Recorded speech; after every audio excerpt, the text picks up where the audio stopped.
आप देख रहे हैं भारत का सर्वश्रेष्ठ न्यूज चैनल भारत समाचार।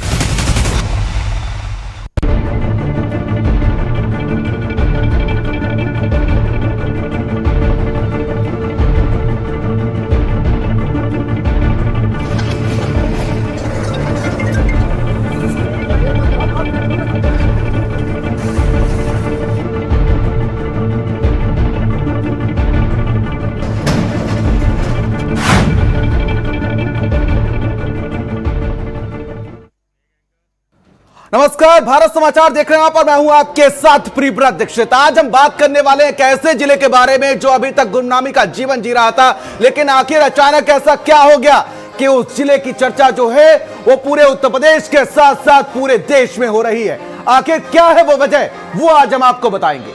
यूपी का बलरामपुर जिला, यूं तो अभी तक इस जिले को लेकर कम ही चर्चा होती थी, लेकिन अब एक बार फिर से यह गुमनामी का जीवन छोड़कर यह चर्चाओं में आ गया है। वजह है धर्मांतरण का खेल। जी हां, उत्तर प्रदेश में धर्मांतरण का खेल बड़े स्तर पर चल रहा था और जिसका फिलहाल अब खुलासा हो चुका है और उसमें नाम आया है छांगुर बाबा का। जी हां, छांगुर बाबा जो कभी अंगूठियां बेचा करता था, जो कभी रत्न बेचा करता था, लोगों को बहलाता फुसलाता था, लोगों के साथ अंगूठियां रत्न बेचने के नाम पर पहले तो ये छोटे मोटे उनको बरगला कर उनसे पैसे हटता था, लेकिन अब यह पैसे बांटता है धर्मांतरण के नाम पे। जी हां, इसने साफ तौर पर अपना रेट भी फिक्स कर रखा है कि अगर सवर्ण है, कोई लड़की है, कोई पुरुष है, तो ये ज्यादा पैसा देता था। मतलब 15 से 20 लाख रुपए तक प्रति व्यक्ति को यह दे देता था। यही है वो आदमी। देखिए जरा, ये फिलहाल गिरफ्तार हो चुका है, लखनऊ से इसको गिरफ्तार किया गया है। ये तस्वीरें जो आप टीवी स्क्रीन पर देख रहे हैं, यही है वो छांगुर बाबा जो कभी नग बेचा करता था। एक साइकिल इसके पास होती थी, उसी में एक सूटकेस टाइप का होता था और जिस पर ये कभी नग बेचा करता था। वहीं से इसने अपने साम्राज्य की शुरुआत की। उसके बाद ये प्रधान बना। प्रधान बनने के बाद इसने अपना राजनीतिक रसूख खड़ा किया। 2005 में प्रधान बना, उसके बाद 2015 में भी ये प्रधान बना।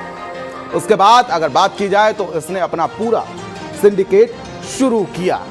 प्यार, पैसा और पहचान धर्मांतरण के सिंडिकेट की जैसे जैसे पोल खुल रही है, एक एक परत सामने आ रही है। बेहद शातिर तरीके से धर्मांतरण का एक खेल चल रहा था। गरीब घरों की नाबालिग बच्चियां इनके टारगेट पर थी। इस सिंडिकेट के ठिकाने पर अब बुलडोजर की कार्रवाई शुरू हो चुकी है। ये तस्वीरें देखिए जरा, आज सुबह की तस्वीरें हैं 11 बजे के आसपास की, जब इस सिंडिकेट के ठिकाने पर, यही वो जगह है जहां पर धर्मांतरण का खेल खेला जाता था। मास्टरमाइंड एटीएस के शिकंजे पर, धर्मांतरण के शिकंजे पर कार्रवाई कर रही है, जहां पर पूरे रैकेट को लेकर एटीएस पूछताछ कर रही है। धर्मांतरण के लिए बाकायदा फंडिंग हो रही थी, विदेशों से पैसा आता था। मुस्लिम लड़कों को हिंदू घरों की लड़कियों को टारगेट करने के लिए हजारों लाखों रुपए दिए जाते थे। सरकार और प्रशासन का एक्शन फिलहाल अब शुरू हो चुका है, लेकिन सवाल यह है कि बलरामपुर में इतना बड़ा धर्मांतरण का खेल आखिर चल रहा था, तो आखिर ये जो तमाम कंपनियां हैं आखिर कहां थी?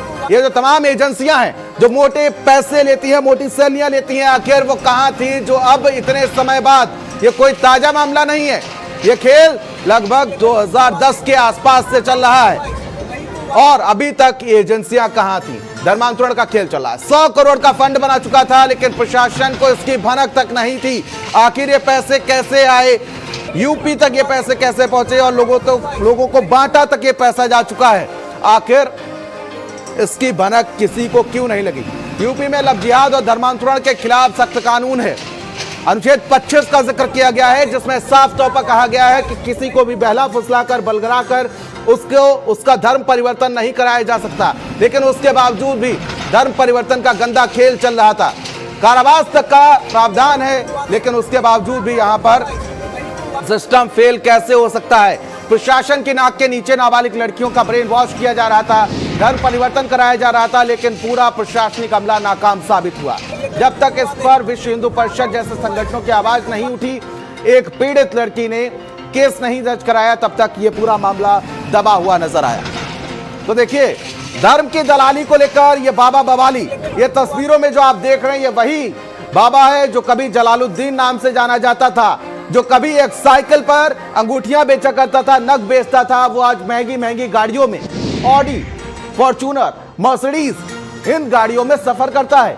3 महीने तक लखनऊ के एक होटल में रुका, एक आलीशान होटल में रुका अपनी सहयोगी के साथ, जिसका नाम नीतू बताया जा रहा है।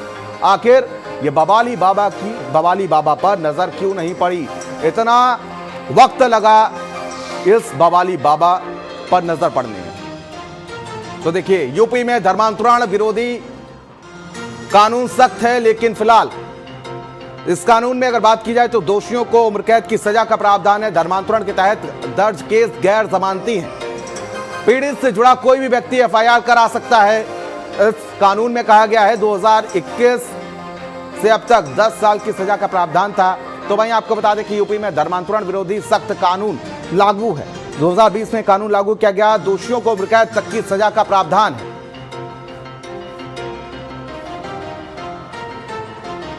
देखिए,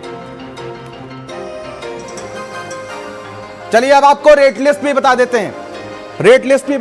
जरा रेट देखिए जरा इनके, और इस गैंग में कौन कौन किरदार हैं वो भी जरा देख लीजिए। धर्मांतरण गैंग के आखिर किरदार कौन है? देखिए, टारगेट पर कौन है? इनके नाबालिग लड़कियां, आर्थिक रूप से कमजोर और विधवा महिलाएं, ये इनके टारगेट पर रहती हैं, क्योंकि इनको बहलाना फुसलाना बहुत आसानी के साथ हो जाता है। आर्थिक मदद का लालच देकर शादी का भरोसा दिया जाता है। हमारे साथ कुछ मेहमान भी हमारे साथ जुड़ चुके हैं, उनसे उनका आपका परिचय करा देते हैं। हमारे साथ सुल्तान सिंह जी हैं, पूर्व डीजीपी हैं, हमारे साथ जुड़ चुके हैं। अनूप हमारे संवाददाता हमारे साथ जुड़ चुके हैं, और साथ ही हमारे साथ नूर अहमद अजहरी जी हैं, प्रदेश अध्यक्ष हैं AIMPLB के। आप सभी का बहुत बहुत स्वागत है। अनूप के पास सबसे पहले जाना चाहूंगा। अनूप, जिस तरीके से बड़ा खेल खेला जा रहा था, गंदा खेल खेला जा रहा था बलरामपुर में, आखिर इस पर किसी की नजर क्यों नहीं पड़ी? आखिर जिस तरीके से बात की जाए तो ये लंबे समय से धर्मांतरण का खेल चल रहा था। विदेश से पैसे आ जाते हैं, लोगों को बांटा जाता है, लेकिन उसके बावजूद भी कहीं ना कहीं सिस्टम जरूर फेल होता हुआ नजर आया है, क्योंकि समय बहुत लग गया। देखिए, बिल्कुल है, जिस तरह से ये बड़ा जो है सिंडिकेट जिसका खुलासा ATS ने किया है, और इस मामले में जो बाबा है झंगुर बाबा, जिसको गिरफ्तार किया गया, और नीतू नसरीन को गिरफ्तार किया गया। इसके अलावा इसका जो बेटा है उसकी गिरफ्तारी की गई, और इसके साथ ही जो नसरीन का पिता है यानी नीतू का जो पति है उसे गिरफ्तार किया गया। अब उसके बाद से ये बड़ा खुलासा हुआ कि बाकायदा 40 अकाउंट ऐसे हैं जिनकी जांच में खुलासा हुआ कि तकरीबन 100 करोड़ से अधिक की जो रकम है उसका ट्रांजैक्शन यहाँ पे किया गया, और एक बड़ा सिंडिकेट चलाया जा रहा था कि जो लड़कियां हैं उनको बाकायदा प्रलोभन दिया जाता था, प्रेम जाल में फंसाया जाता था। इसके अलावा बाकायदा जो है रेड लिस्ट जो है वो बनाई गई थी अपर कास्ट के लिए, और इसके अलावा बाकी कास्ट की लड़कियों के लिए कि 12 से 16 लाख रुपये, इसके अलावा 8 से 10 लाख रुपये, 10 से 12 लाख रुपये जो है अलग अलग जो रेट है वो निर्धारित किया गया था। लेकिन सबसे बड़ी बात ये है, देखिए, इसमें पूरे सिंडिकेट में जो एजेंट हैं यानी जो मुस्लिम युवक जिनको इसमें जोड़ा गया था, उनको ये काम सौंपा गया था कि आप जो हिंदू लड़कियां हैं उनको अपने प्रेम जाल में फंसाइए, उसके बाद उनको जो है भ्रमित कीजिए, अगर नहीं मानती हैं तो उनको जो है डराइए, धमकाइए, प्रेम विवाह कीजिए, उसके बाद उनको जो है मुस्लिम में कन्वर्ट कराइए, इस्लाम जो है वो उनको जो है उनका इस्लाम में परिवर्तन कराइए। पूरा सिंडिकेट जिस तरह से चल रहा था, और ये जो प्रलोभन दिया जाता था, ये भी बड़ा खुलासा हुआ है कि बाकायदा जो एजेंट है उन तक पैसा पहुंचाया जाता था, लेकिन जो पीड़िता है, जो लड़कियां हैं जिनको बताया जाता था कि आपको रकम दी जाएगी, उनको एक पैसा इसमें नहीं दिया जाता था। यानी सिर्फ उनको जो है फंसा करके उनका जो है अवैध धर्मांतरण कराया जाता था, उनका निकाह पढ़ाया जाता था।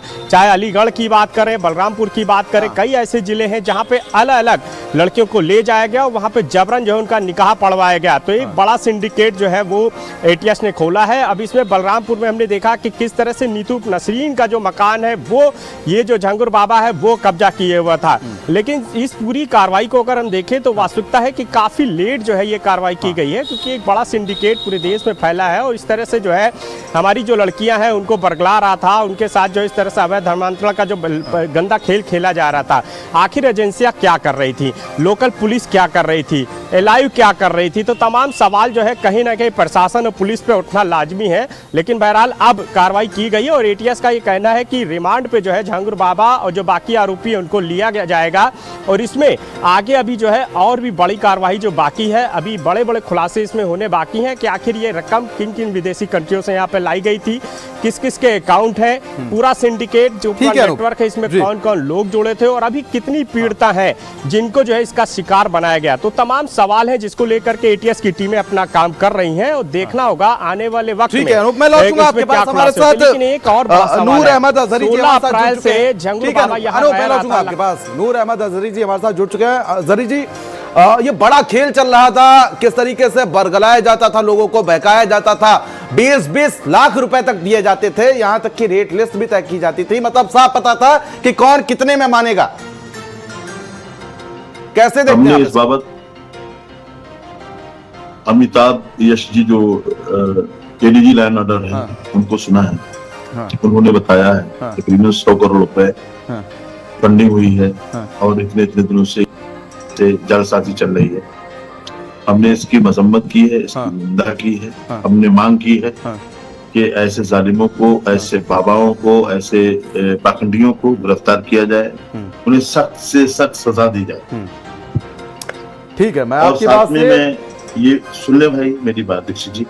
जी बताइए। साथ में मैं ये भी कहूंगा कि हुकूमत का फेलियर है, अफसरान का फेलियर है।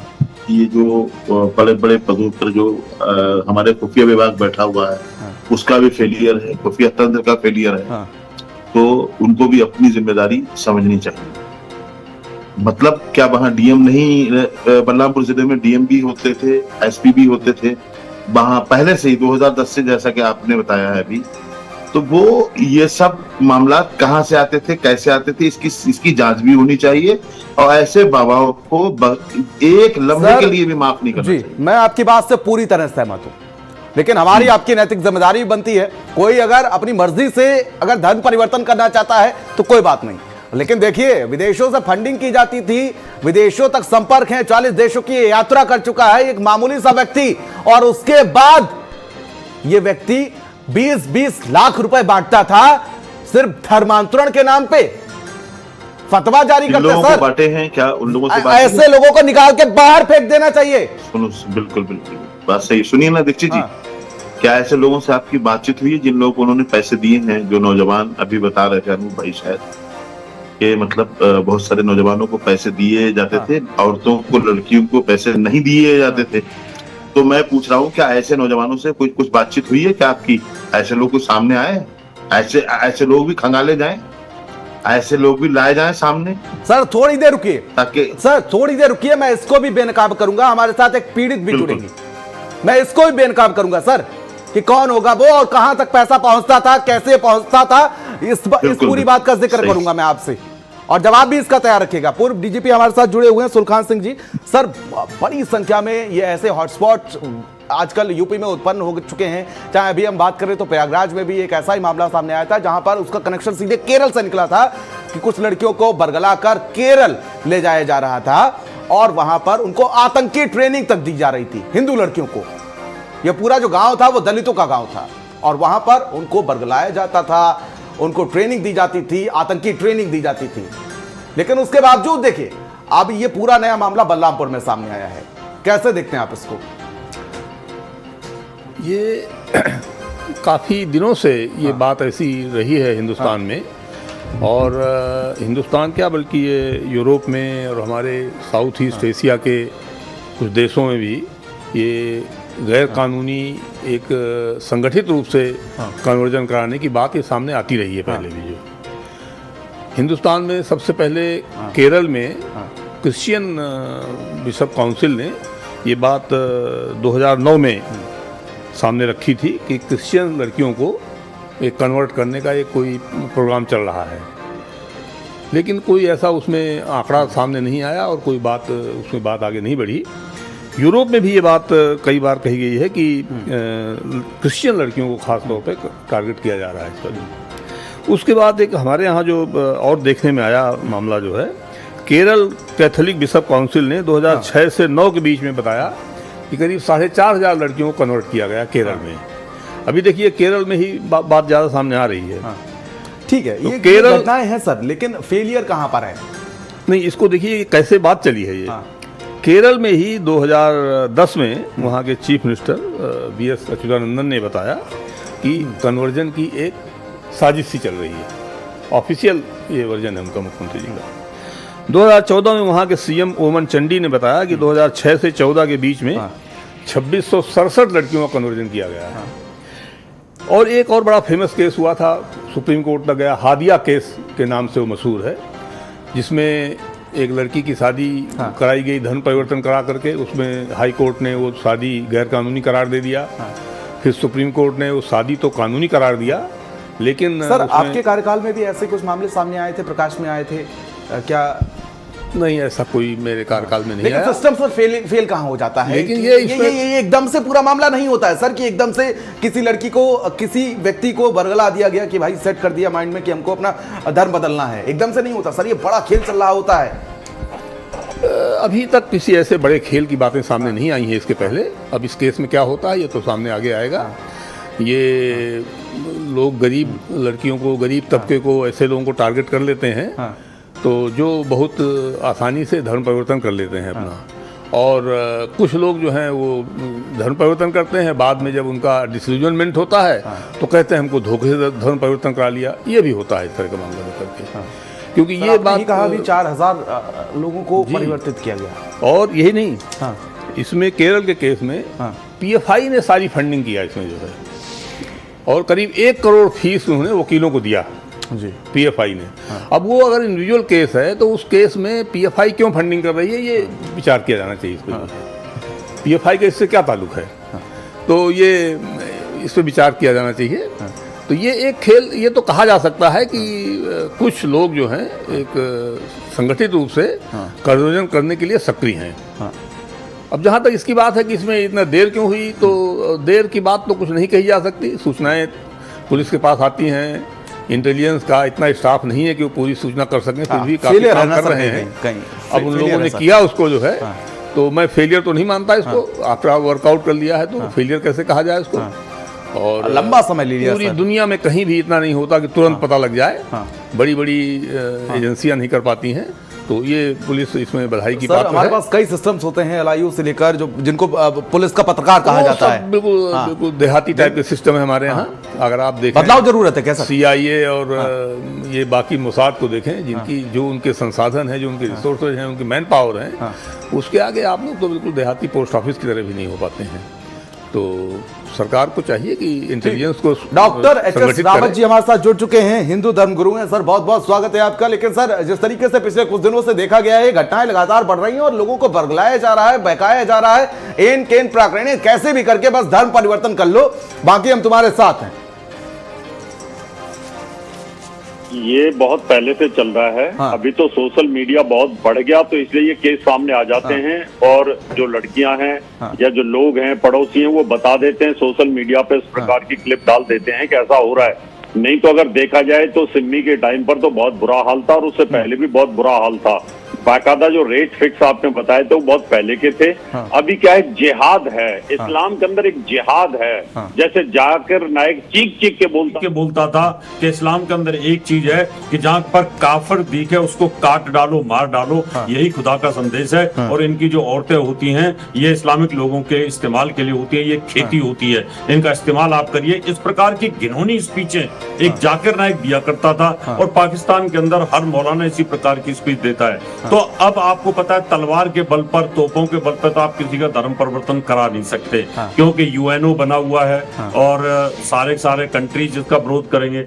अब क्या है कि जैसे ईसाई लोग जिहाद कर रहे थे पैसे के बल पर, पैसा देते हैं, लालच देते हैं, बच्चों को स्कूल में कॉन्वेंट में एडमिशन कराते हैं, अमेरिका, लंदन, यूरोप भेजने का लालच देते हैं, तो लोग उसमें बहकावे में आते हैं।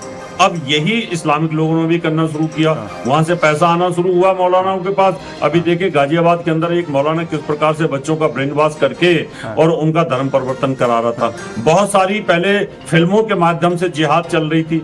आप देखें जावेद अख्तर सलीम जावेद की जोड़ी थी, किस प्रकार से वो हवस का पुजारी, यानी हवस का मौलाना नहीं बोलते, हवस का पॉप नहीं बोलते, यानी बदनाम हिंदू धर्म को करना था, चाहे कुकर्म आप खुद करते रहे। तो अभी तक जो जिहाद चलता रहा, हिंदू सो रहा था, उसको एक बार अजहरी साहब को सुन लेते हैं, कुछ कहना चाहते हैं अजहरी साहब।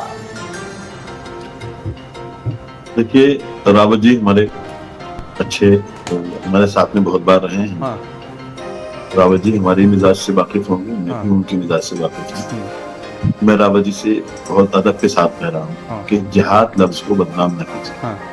क्या असल क्या मतलब है सर जिहाद का मतलब है जुल्म के खिलाफ बोलना, अन्याय के खिलाफ संघर्ष करना, जिहाद के खिलाफ। इस्लाम कहीं भी किसी भी लिहाज से किसी भी धर्म की औरत या किसी मर्द को जबरन बहला फुसला के इस्लाम में लाने की इजाजत नहीं देता भाई, किसी भी हाल में, किसी भी लिहाज। सर सिद्धांत तो धरे के धरे रह जाते हैं सर अजहरी साहब, ये सिद्धांत तो धरे के धरे रह जाते हैं, लेकिन जो केस सामने आया है वो सच में डरा देने वाला है कि आखिर ऐसे कितने हॉटस्पॉट हैं जहां पर लोगों को बहलाया जा रहा है। अगर सुनो, और उन लोगों को टारगेट किया जा रहा है सर जो आसानी से बहला फुसला सके, जिनको नाबालिग लड़कियों को। डीजीपी भी साहब बैठे हैं यहाँ, पूर्व डीजीपी बैठे हैं यहाँ पर, और रावत जी भी बैठे हैं, और आप भी हैं, बड़े जिम्मेदार शख्स हैं। मैं बहुत जिम्मेदारी के साथ कह रहा हूँ, बरेली शरीफ है और बरेली में एक बाबा हैं, और बाबा के सकनाथ नाम है शायद,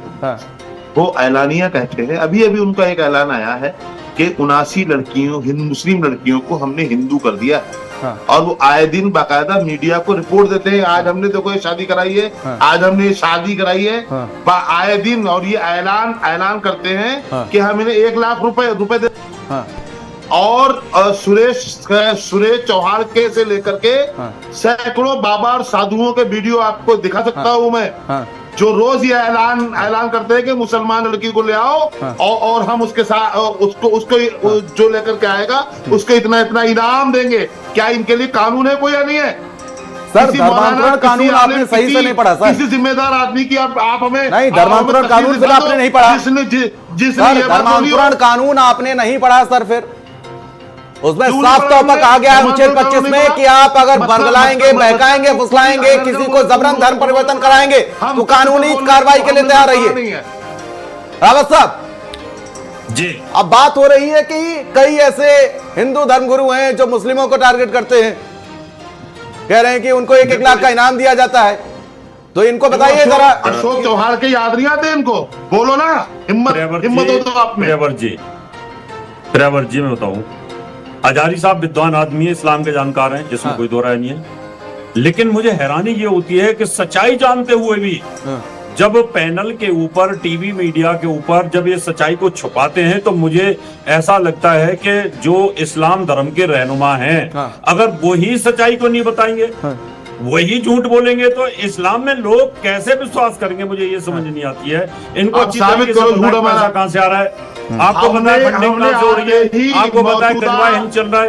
आपको पता है पाकिस्तान के मौलाना किस प्रकार से बोलते हैं? और हमने कहा था उसको जीने का भी अधिकार नहीं, 2027 उसको जीने का भी अधिकार नहीं है, लेकिन आप आप जहाज को टारगेट करोगे, आप पूरी कम्युनिटी को टारगेट करोगे, ये सुनने के लिए बैठे। वैसे तो इस्लाम ये बोलता है कि आप कलावा नहीं बांध सकते, आप पूरी एक आदमी की वजह से आप पूरी कम्युनिटी को टारगेट करोगे, बदल सकते, आप हिंदुओं के मंदिर का प्रसाद नहीं खा सकते, वैसे आप मंदिर में जाकर के बता रहे हो पूरे हिंदू समाज को टारगेट ये लड़की मेरे पास आ जाए, और जब वो आ जाती है मीडिया तो दिखाएगा नहीं, उसका धर्म परिवर्तन कराने के लिए बोलते हो। धर्म परिवर्तन ठीक है, हाँ ठीक है, मैं समझ गया आप लोगों की बात।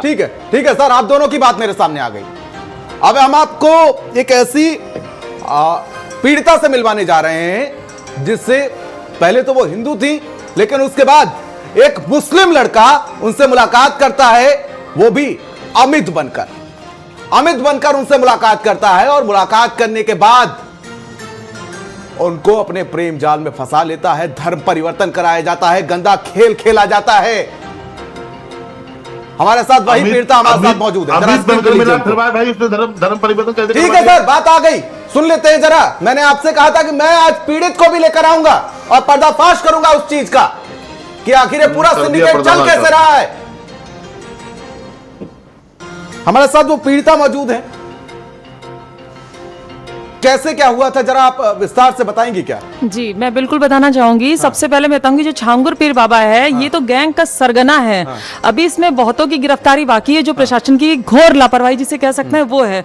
अजहरी साहब का जो अभी कहना था कि इसमें किसको पैसा मिला, बिल्कुल सही कहा उन्होंने, किसी को पैसा मिला नहीं है, उनके नाम से पैसा आता है। ब्राह्मण लड़की है तो 18 से 20 लाख आता है, अगर क्षत्रिय है तो 15 लाख आता है, अगर वो ओबीसी कैटेगरी की है तो 10 से 12 लाख रुपए आता है, अगर वो एससी है तो 8-10 लाख रुपए आता है। इस तरह से पैसा आता है, वो मुस्लिम लोगों को दिया जाता है, जो हिंदुओं को बरगलाते हैं, उनका गलत इस्तेमाल करते हैं, उनको दिया जाता है इसको आगे बढ़ाने के लिए, क्योंकि उनका मकसद ये है कि हिंदुस्तान को इस्लामिक राष्ट्र बनाने का, जिसके लिए पीड़िता को पैसा नहीं मिलता है, किसी भी पीड़ित को पैसा नहीं मिलता है। उस पैसे का, गल्फ से पैसा उसके नाम से आता है ये। और इसमें जो छांगुर बाबा गिरफ्तार हुआ है, तो छांगुर बाबा ही अकेला नहीं है। आप अगर एफआईआर उठा के देखेंगे तो 9 नामजद हैं उसमें लोग, जिनकी सिर्फ गिरफ्तारी की बात करें तो 4 लोगों की हुई है, 5 लोग की तो अभी भी नहीं हुई है। अच्छा। और मैं जैसे पीड़ित हुई तो अमित बन के मेरे पास आया था, जिसका असली नाम अबू आमिर अंसारी है, पुत्र अबू हुरैरा अंसारी है। अबू हुरैरा अंसारी पिछले 40 वर्षों से धर्मांतरण का खेल खेल रहे हैं। अगर आप उनका भी आंकड़ा निकालना शुरू करेंगे तो आपको रिजल्ट सामने मिलेगा, लेकिन कुछ कार्रवाई नहीं हो रही है। मैंने थाने में प्रार्थना पत्र दिए, कोई कार्रवाई प्रशासन की तरफ से नहीं हो रही है। लेकिन मेरा एक सवाल है आपसे कि अमित बनकर जब ये आया आपके पास, तो आखिर क्या एफर्ट से करता था आपको अपने जाल में फंसाने के लिए? एक तो अमित बन के आया, उसने सबसे पहले अपने आप को इंट्रोड्यूस हिंदू परिचय के साथ में किया कि मैं अमित हूँ। उसकी फैमिली मेंबर से भी मेरी बात हुई। जो उसका भाई है उसका नाम राजा बताया, जो उसकी बहन है उसका नाम रानी है, एक का नाम गुड़िया बताया। इस तरह से करके मेरी बात हुई और इसके परिवार से भी मेरी बात हुई। परिवार वालों ने अपने आप को हिंदू इंट्रोड्यूस किया। तकरीबन ये 16-17 में मुझे जानकारी हुई कि ये तो अमित है ही नहीं, ये तो मतलब अबू आमिर अंसारी इसका असली नाम है। और इसके घर वालों से जब मेरी बात हुई, जब मैंने इस पे एफआईआर की बात करी, घर वाले भी इसमें पूरा शामिल है। यहाँ तक कि घर वालों का धर्मांतरण का ये खेल चल रहा है कि दीन की शिक्षा दीक्षा का काम सबका अलग अलग बटा हुआ है कि कैसे इसको फैलाते हैं। इसका भाई एक डॉक्टर अबू सईद अंसारी, जो मुसलमान लड़कों का खतना कराता है उनको मुसलमान बनाने के लिए, क्योंकि खतना जरूरी है मुसलमान के लिए, लड़के के लिए खतना जरूरी है। जो डॉक्टर अबू सईद अंसारी कराता है वो भी बरेली के अंदर कई अस्पतालों में, मुस्लिम अस्पतालों में, वहां पे कराता है। इसका एक भाई अबू सुफियान अंसारी है, जो लड़कों की शिक्षा वो देता है दीन की। और जो इसकी माँ है सईदा खातून, सईदा खातून औरतों की शिक्षा दीक्षा करती हैं, इस्लामिक शिक्षा, कुरान पढ़ाना, ये सब शिक्षा देना। तो और जानकारी कब हुई कि ये जानकारी मुझे जब मेरे साथ ऐसा हुआ और जब मेरा धर्म परिवर्तन कराया गया, निकाह कराया गया, क्योंकि निकाह अरबी में होता है, जिसकी मुझे पूरी जानकारी नहीं थी। तब कहा कि अब निकाह आपका हो गया, अब आप मुसलमान बन गई हैं। लेकिन जब मेरे ऊपर उनके रिचुअल्स को फॉलो करने के लिए जोर डाला गया तो मैंने उसका विरोध किया, क्योंकि उस समय मेरे से ये कहा गया था तुम्हें तुम्हारी आस्था के अनुसार तुम पे कोई जोर जबरदस्ती नहीं होगी। सब कुछ अपोजिट हुआ, मेरे साथ जोर जबरदस्ती करी गई और मुझे ये कहा गया कि एक हिंदू काफिर से निकाह करना एक हज का सवाब है। ये मुझसे कहा गया कि ये इस्लाम कहता है और तुम्हें इस्लाम का प्रचार प्रसार करना है, उसके बारे में लोगों को अच्छी बातें बतानी है और हिंदुओं के खिलाफ जहर उगलना है। जब मैंने इसका अप्रोच किया, मैंने इसका विरोध किया, मेरे साथ शोषण करना शुरू हुआ, मेरे साथ बहुत प्रताड़नाएं हुई, मारपीट तक की गई बहुत जबरदस्त। और जो नीतू नवीन जो गिरफ्तार हुई है, इसकी दोस्त अबू आमिर की बहन है जिसका नाम है उम्मे रकीबा, वो उसके द्वारा मैं छांगुर बाबा से मिली थी वर्ष 2019 में। तो आपको जब ये पता लगा कि ये अमित नहीं है तो आपका क्या रिएक्शन था?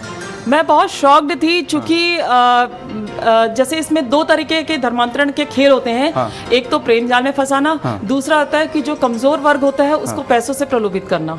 2 तरह का खेल होता है। चूंकि पैसों से मैं प्रलोभित नहीं होती, ये मालूम था उनको, तो इसलिए मुझे प्रेम जाल में फंसा। अच्छा, एफर्ट्स क्या क्या करता था ये? जैसे आपको बहलाने के लिए, फुसलाने के लिए कुछ एफर्ट्स करता था प्रेम जाल में फंसाने के लिए?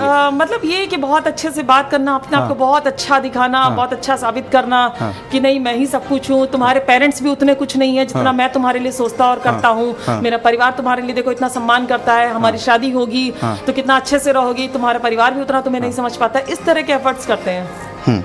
और इसमें अजहरी साहब जैसे कह रहे हैं तो मैं बता दूं, मेरे साथ जब इतना शोषण हुआ, चूंकि मैं अकेली हूं, मैं घर से अलग हूं, तो मेरे लिए आर्थिक समस्या या बाकी समस्याएं भी मेरे साथ बहुत ज्यादा हैं। तो मैं सारे धर्मगुरु, मैं नाम भी लेना चाहूंगी जो आप कह रहे हैं, उसके लिए खालिद रशीद साहब हैं, इनके पास मैं गई, मैं नदवा गई, मैं महमूद मदनी तक को मैंने संपर्क किया, मैंने कलीम सिद्दीकी से भी उस समय दौरान बात करी थी जब उनकी गिरफ्तारी नहीं हुई थी, तब मेरी बातचीत हुई थी, मैंने सबसे मदद मांगी, यहाँ तक कि मैं बरेली जाके मैंने तौकीर रजा से मदद मांगी, किसी ने मेरी मदद नहीं करी, सब ने उस जिहादी का, उस मुसलमान होने का उसका साथ दिया। अजहरी साहब का कहना यह है कि नहीं ऐसा नहीं है, तो ऐसा कैसे नहीं है कि आप लोग साथ तो हर हालत में उन्हीं का देते हो। किस पीड़िता की आपने मदद करी? मैं यहाँ गई हूँ, मैं कह सकती हूँ, आज मैं यहाँ बैठ के बोल भी रही हूँ कि मैं गई हूँ इनके पास। अजहरी के पास? अजहरी जी के पास नहीं गई, मैं खालिद रशीद साहब के पास गई हूँ, फिरंगी महल, मैं नदवा गई मदद मांगने के लिए, मैं आपके महमूद मदनी साहब को मैंने संपर्क किया, मैंने उनसे मदद मांगी सर। और उसके अलावा तौकीर रजा से मैंने कहा बरेली में जाके, किसी ने मेरी मदद नहीं करी है। सुन लीजिए जरा अजहरी साहब कि क्या खेल गंदा चल रहा है और इसमें कौन कौन लोग शामिल हैं। और एक मैंने आपसे शुरू में कहा भाई, मैंने शुरू में कहा आपसे कि जो भी इसमें शामिल है, मैं खुद यहाँ तक जिस तरह से अमिताभ यशी का बयान मैंने सुना है, उसके बाद से मैं ये मानने को तैयार नहीं हूँ कि वो अकेला ही बंदा है, उसके साथ एक बहुत बड़ा जाल, पूरा जाल होगा। ऐसा बंदा एक आदमी ये काम कर ही नहीं सकता। जैसे इन्होंने अभी नाम बताया, अबू हुरैरा उसके वालिद का नाम है, अबू आमिर उसका है, तो अमित बन करके जब आपके पास आया था मैं, तो जब आपको इस चीज की जानकारी मिल गई थी, फौरन आप हट गई थी, आपने अपना सर तब तक काम हो चुका होता है सर, फिर बाहर निकलना मुश्किल हो जाता है सर। और मैं इस तरह का कोई सवाल नहीं कर रहा हूँ, बोला जाता है, मैं इस तरह का सवाल नहीं कर रहा हूँ। एक बात मैं और कहना चाहूंगी, एक बात मैं और कहना चाहूंगी अजहरी साहब आपसे, समझ रहे हैं, वैसा सवाल नहीं कर रहा हूँ मैं। मेरा सवाल ये है कि अमित बन करके जब आया था वो, तो आप जब उसने बाद में आपको मालूम चला ये अबू आमिर है, तो आपने उसके जो उसने धर्मांतरण कराया था वो हो गया था आपका? किसने कराया था? इसी छांगुर बाबा ने। छांगुर बाबा के गैंग की सक्रिय सदस्य हैं जिनके द्वारा भेजा गया था। और मेरा निकाह जब हुआ तो उस दौरान अरबी में पढ़ा गया जो कलमा होता है। मैंने जब जानकारी करी तो ये हुआ कि कलमा पढ़ के इंसान मुसलमान बनता है। तो अरबी सर हमको तो आती नहीं है। आपको जानकारी ना हो, मैं एक बात बता दूं। हाँ बताइए।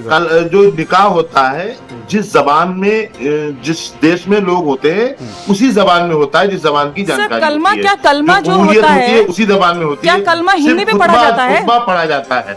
कलमा हिंदी में होता है सर, ये बताएं। वो अरबी में होता है। निकाह की तो बात नहीं सर, ये पूरा मामला धर्मांतरण को लेकर है कि आखिर कैसे टारगेट किया जाता है, कैसे संविधान का उल्लंघन किया जाता है। ये सरकार का अभी बहन ने एक बात कही बहुत अच्छी कि ये हुक्मरान का घोर उनकी लापरवाही है उनकी। तो ये उसकी लापरवाही मैं और कहना चाहूंगी आपसे, आप हमारी बात सुन लीजिए। अभी जैसे आगे आपने कहा, मेरा सवाल यही है सर, मेरा सवाल जो है वो सिस्टम पर पूरा है। मैं उस मैं ऊपर से लेकर नीचे तक सब सिस्टम पर सवाल उठा रहा हूं कि आखिर कर क्या रहे थे ये जो मोटी मोटी सैलरी लेते हैं ना सर, उसके बावजूद भी ये लोग क्या सिर्फ वहां पर बैठ के कंचे खेलते हैं क्या? ये सवाल है मेरा सर सिस्टम से कि आपकी नाक के नीचे से ये लोग धर्मांतरण का काला खेल खेलते हैं, आंखों से काजल चुराने जैसा खेल चल रहा है सर, और उसके बावजूद भी ये सिस्टम सो रहा है। ऐसे कई हॉटस्पॉट हैं सर। बहुत सही बात है आपकी। ये कई ऐसे हॉटस्पॉट हैं जो चल रहे हैं, लेकिन अजहरी साहब कुछ नैतिक जिम्मेदारी बनती है हमारी, कुछ नैतिक जिम्मेदारी बनती है हमारी। सवाल पूछता है हमारा जमीन, नैतिकता हमारे पास आधार पर ही अकाउंट में है, उसको मुझे कैसे इस्तेमाल करना है? क्या मुझे किसी काफिर को धर्म परिवर्तन कराना है या मुझे उसे देश के विकास के लिए इस्तेमाल करना है? कोई नहीं है भाई हमारे यहाँ इस तरह के लफ्ज़। एक सवाल मेरा आपसे है, अभी जैसा कि आपने मुझसे कहा, अभी आपने सबके सामने कहा कि ये गलत है, ये तरीका गलत है, तो ये बताइए जब हम लोगों के साथ ऐसा होता है, हम किसी धर्मगुरु के पास जाते हैं मदद मांगने के लिए, तो अगर ऐसा होता है, मुस्लिम पर्सनल लॉ से, और आपसे भी सवाल है, अगर ऐसा हो रहा है तो इसके खिलाफ आपके द्वारा क्या एक्शन लिया जाता है? उनको समर्थन क्यों दिया जाता है? क्या आपके यहाँ से फतवा नहीं जारी हो सकता? क्या ऐसे लोगों का समाज से बहिष्कार नहीं किया जा सकता? क्या पीड़िताओं के साथ जाके आप आवाज नहीं उठा सकते? सर किसने किया? जानकारी परसों आई है, फौरन हमने प्रेस कॉन्फ्रेंस की है, प्रेस कॉन्फ्रेंस की। मैंने बहुत नाम लिए, मैंने महमूद मदनी का नाम लिया जो मुस्लिम पर्सनल लॉ से हैं, मैंने उनका नाम लिया, मैंने खालिद रशीद का नाम लिया। हम तो मैंने छांगुर तौकीर बाबा रजा को का भी नाम नहीं दिया, जानते थे। मैंने सर हम कई तो नाम लिए, छांगुर क्या बाबा को भी किया नहीं गया जानते सिस्टम थे। से। हम छांगुर बाबा को भी नहीं जानते थे, मीडिया के जरिए मालूम चला कोई छांगुर बाबा है। सर जब इस्लाम छांगुर बाबा का इस्लाम नाम आया इस्लाम की तो बात करते हैं, छांगुर इस्लाम तो बाबा ये के खिलाफ कहता है बोले कि धोखा और देना जितने कत्ल के नाम बराबर हैं, है। जांच हो इसकी, अजहरी साहब, पूरी तरीके से ठीक है। जांच हो, प्रशासन सर, जांच करे, सुनिए। ऐसे लोगों को सामने हाँ, लाए, सर, बात आ गई। ऐसे लोगों के खिलाफ जो हम कर सकते अरे हैं, सर, हम सुन करेंगे, लीजिए। और जो प्रशासन ठीक है। कर सकता है सुनिए। प्रशासन करे। सर सुनिए, ये तो हम 3-4 हाकिम दिन नहीं बीत है, चुके मुख्यमंत्री नहीं हैं। है। अजहरी साहब सुनिए जरा, ये तो 3-4 दिन बीत चुके थे। एक टेस्ट मैच चल रहा था, रमजान का समय था। मोहम्मद शमी जो क्रिकेटर हैं, उनकी एक तस्वीर सोशल मीडिया पर वायरल होती है और पानी पीते हुए। तो आपके मौलाना शहाबुद्दीन रिजवी, दोपहर में वो वायरल होती है और शाम होते होते उनके खिलाफ फतवा जारी हो चुका होता है। नसीम सोलंकी जब पहुंचती है एक मंदिर में जलाभिषेक करने के लिए, तो जैसे ही वीडियो वायरल होता है, शाम तक फतवा जारी हो चुका होता है। मौलाना शहाबुद्दीन रिजवी ने किया था। ये लोग सो रहे हैं क्या सर? उनको नहीं पता चल रहा है सर? बंद रहती ना हमारी तरफ से, आपकी दोनों आंखें हमारी तरफ से बंद है। मौलाना नहीं सर, शहाबुद्दीन आपकी रिजवी ने इस पर भी दे दिया आप, फतवा, हमारी आंखें भी इस पर खुली हैं इस सर। पर भी दे दिया फतवा परसों। मौलाना शहाबुद्दीन रिजवी ने, वो नहीं आपको आया नजर? उससे पहले समीर वाला आ सर गया क्या था हुआ? नजर, दोपहर में दिया, शाम को आ गया था। जब मैं मौलाना सबके शहाबुद्दीन पास रिजवी गई ने तब क्या परसों हुआ ही था? सर जब पीड़िता दर दर भटक रही थी, आखिर तब क्यों नहीं ये सब हुआ? उनको आप क्या जब ये गई होंगी, जब धर्मांतरण पीड़िता गई होंगी दर दर पर, इन्होंने कई मुस्लिम धर्म गुरुओं के नाम गिनाए, क्या उनको छांगुर बाबा से संपर्क नहीं करना चाहिए था? क्या ऐसे लोगों का बहिष्कार नहीं करना चाहिए समाज से? कि उनके पास गई थी या नहीं? मैं आप गई थी उनसे एक बार 2020, मालूम कर 2021 लीजिए, में। लाइन पर आप ले लीजिए। मौलाना खालिद रशीद फरंगी महली आप लोगों के लखनऊ में करीब में, आप मौलाना तोकरदा बरेली में, नंबर उनका आम है। मौलाना महमूद बदरी कोई आम आदमी नहीं ठीक है, रावत साहब। उनसे आप बात आप कर सकते हैं, लीजिए आप ठीक है चैनल में सर। क्लास लीजिए उनकी, ठीक है रावत साहब, सब आ जाएगा सामने। रावत साहब। जी प्रेमभक्त जी, देखिए मैंने आपको बताया ना कि ये जो लव जिहाद का जो गेम है और धर्मांतरण इसके पीछे काम करता है। हाँ। और ये पहले से सिखाया जाता है। हाँ। 8, 10, 15, 20 जो आवारा लड़के होते हैं, जो पढ़े लिखे नहीं होते, हाँ। उनको बहकाया जाता है, उनको कुछ पैसा दिया जाता है, उनको कट्टरता सिखाई जाती है और वो फिर प्रेम जाल में फंसाते हैं। ये कोई पहला केस है नहीं, कम से कम 15 से 20 केस ऐसे हैं जिनको खत्म कर दिया गया।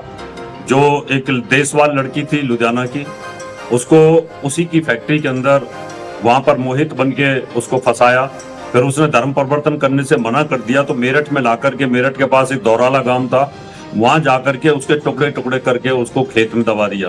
वो तो कुत्तों ने उसका हाथ खींचा, वो कुत्ता लेकर के जब हाथ को लेकर के भागने लगा तो बात खुली। हरिद्वार की नीलम के साथ ऐसा हुआ। आपने देखा कि तारा सहदेव के साथ क्या हाल हुआ, फिल्म स्टारों के साथ क्या क्या हुआ, श्रद्धा के साथ क्या हुआ। ऐसे बहुत सारे केसेस हुए।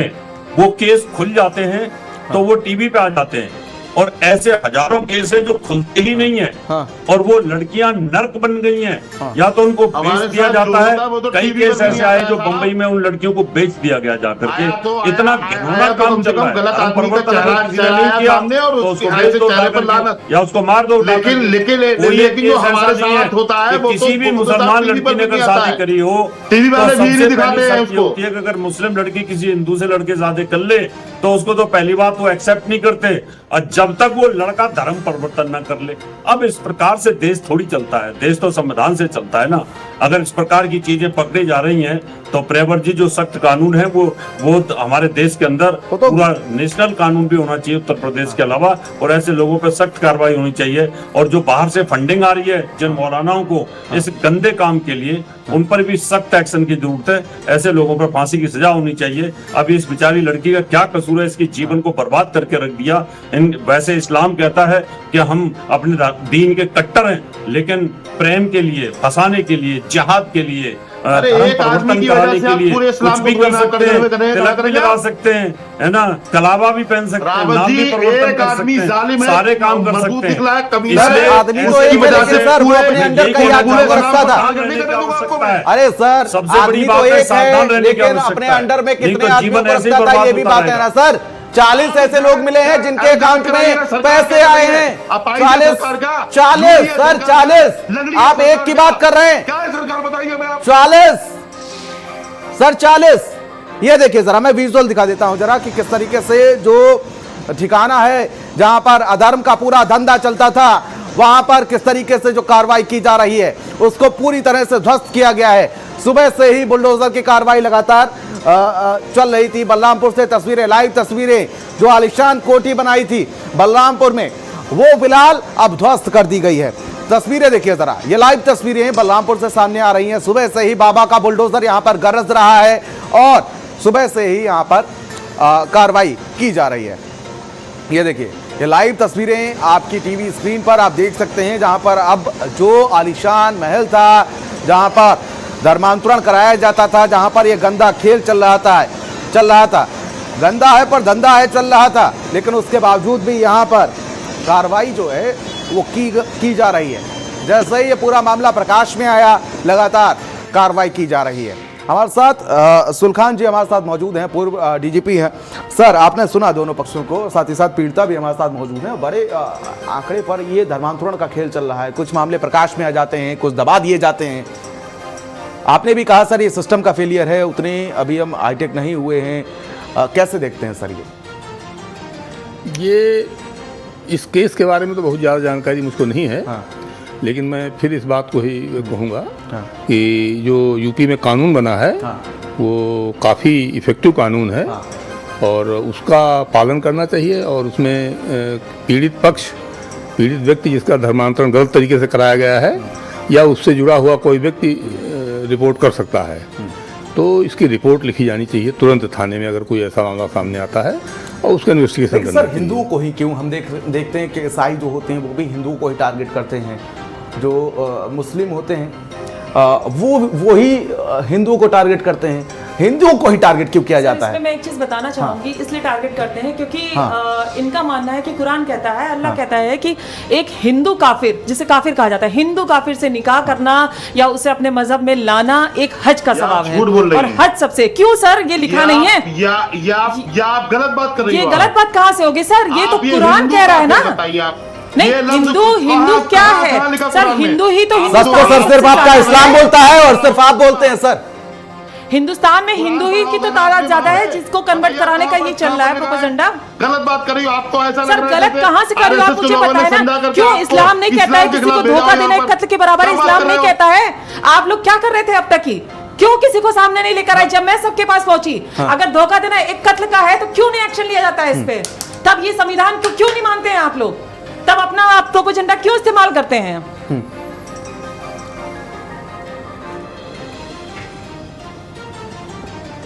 अजहरी साहब, भाई हमें बिठा करके और आप इनसे कुरान और हदीस के खिलाफ बुलवाना चाहते हो तो हमें हटाइए। आप नहीं सर, मैं खिलाफ नहीं बुलवाना नहीं बोल रही। कुरान कहता है, कुरान को नहीं मानते आप लोग। इस्लाम और मुसलमानों के खिलाफ आप कुरान को माने सर ना, हम तो कह रहे हैं आप कुरान को माने। कुरान में क्यों धोखा देना क्या जायज है? आप मुझे बताएं, एक कत्ल के बराबर है कि नहीं है? जो आप बोल रही हो, तो आप लोग क्यों नहीं एक्शन लेते हैं? अरे हिंदू काफिर कुरान में कहां पर लिखा है बताओ ना। हिंदू काफिर आप ही लोग कहते हैं सर, आप ही लोग कुरान को पसंद करते हैं। आपने तो पढ़ा होगा ना कुरान को, आप बता रही हैं बहुत। सर मैं क्यों पढ़ूं? आपने पढ़ा सर, आप ही लोग को प्रेजेंट करते हैं इतने दिनों में। और वो परिवार जो है वो दीन की खिदमत कर रहा है, आप बकौल आपके। तो आप बताइए ना हमें, आपने कुरान तो पढ़ा होगा, कुरान में कहां पर लिखा है हिंदू काफिर? सर आप ही लोग का रिप्रेजेंट किया हुआ है। कुरान हिंदू नहीं जाता है पढ़ने के लिए, हिंदू मुसलमान को देखता है पढ़ने के लिए। अरे साहब बिल्कुल आप गलत बात कर रही हो। लफ्ज़े काफिर जो इस्तेमाल होता है हमारे यहाँ, वो उसके लिए इस्तेमाल होता है वो कोई हो, जैसे जो मुसलमान नहीं है जो, और लफ्ज़े काफिर गाली नहीं है। काफिर का माना होता है मुनकिर, अल्लाह रसूल का, कुरान का, इन फरिश्तों का इनकार करने वाला, बस इनकार करने वाला। बाकी यहाँ तो ये नहीं उसको मार दिया जाए, उसको काट दिया जाए। मैंने आपसे ये नहीं कहा सर, मैंने आपसे जो कहा है वो यही कहा है कि अगर ये कुरान कह रहा है, मैं कुरान के, आप कुरान क्यों नहीं मानते हैं? कुरान कह रहा है सर, कुरान को तो माने। आप लोग तो कुरान को ही नहीं मान रहे हैं। आप कुरान नहीं मानते, हमसे क्यों कह रही हो आप? सर मैं इसलिए कह रही हूँ क्योंकि मैं इतने धर्मगुरु के पास गई, मैं उनसे कहने के लिए गई, मैंने उनसे रिक्वेस्ट करी मेरी मदद की जाए। आज की डेट में ये मुद्दा विश्व हिंदू रक्षा परिषद द्वारा उठाया गया, इसमें तब आप लोग सामने आए हैं, उससे पहले कोई सामने नहीं आ रहा था, कोई मदद करने को तैयार नहीं हो रहा था। मैंने नाम गिराया, मैं स्वयं खुद उनके पास गई हूँ, मैंने उनसे मदद मांगी है कि मेरी मदद करिए, मैं क्या करूँ, मैं कहाँ जाऊँ। आज आप कह रहे हैं ना सर, अगर कुरान को फॉलो कर लिया जाए ना तो ही शायद इंसान बन जाए। आज इस बहन ने खुल करके जो नाम लिए हैं, मीडिया को उनके पास जाना चाहिए। क्या ये आपके पास आई थी, और जब आई थी तब आपने मदद क्यों नहीं की? आपको चाहिए खालिद रशीद फरंगी महली से बात आप करें, लखनऊ में जाएं पास में उनके, बात करें जाके, गलत बात है उनकी। अगर ये बंदी वहां पर गई कि भाई हमारी मदद आप करो, हमारे साथ ऐसा था, उसके लिए मुझसे कहा गया कि आप कोर्ट का रास्ता अपनाएं। ठीक है, बात आ गई सर, कम से कम थोड़ी तो संवेदनाएं रखिए सर, थोड़ी पीड़िता है सर, कम से कम एक लफ्ज इनके समर्थन में भी आप बोल देते। रावत साहब आप सही जी कह तो रहे बंदी गई थी वहां पर। ये जैसे कोई जेब कतरी है ऐसे बोल रहे हैं, बंदी गई थी वहां पर, यानी ये संवेदना है इनकी। ये इस्लाम है, ये इस्लाम के धर्म गुरु है और ये जानकार है। और मजे लो बैठ के आप, मतलब एक पीड़िता जिसकी जिंदगी बर्बाद कर दी जिहादियों ने, जिसके साथ में अत्याचार किया, जिसके साथ झूठ बोला, जिसके साथ में कोई हमदर्दी नहीं है, लेकिन उनके साथ हमदर्दी है, जहांगीर बाबा के साथ में हमदर्दी है।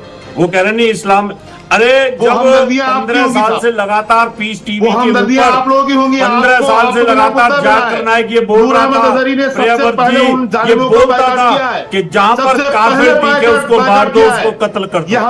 आज भी उसके सैकड़ों वीडियो पड़े हुए हैं यूट्यूब के ऊपर, कोई भी वीडियो उठा करके देख लो, उसमें वो यही कहता नजर आएगा, जहां पर काफिर दिखे जो इस्लाम को नहीं माने उसको काट दो। ये अल्लाह बोलता है। ये अच्छा क्या लिखा है इस्लाम में, बताइए मतलब वो अजहरी साहब, बताइए सर क्या लिखा है, झूठा है, क्या लिखा है सर? ये झूठ बोल रहे हैं। अच्छा बताइए क्या लिखा है, काफिर को लेकर जिक्र किया गया है तो क्या लिखा है वहां पर? मैं वीडियो दिखा देता हूँ आपको। चलिए, इन्हें इस टाइप के मुद्दे चाहिए नहीं सर, ये सब मुद्दे, इन्हें तो अगर मुद्दे चाहिए तो आपको तो आप लोगों को तो ऐसे लोग चाहिए सर जो आसानी से बैठ सके। ऐसे लोग चाहिए हमें, हम लोगों को चाहिए। देखिए एंकर साहब, तहजीब रखिए ताकि हम भी तहजीब रखें। हाँ सर, तहजीब से ही पूछ रहा हूँ सर, तहजीब रखिए ताकि तहजीब रखिए हम भी। बोल तो रहे तहजीब। और आपसे आपने ये कैसे कह दिया आप लोगों को चाहिए, क्या चाहिए हमें?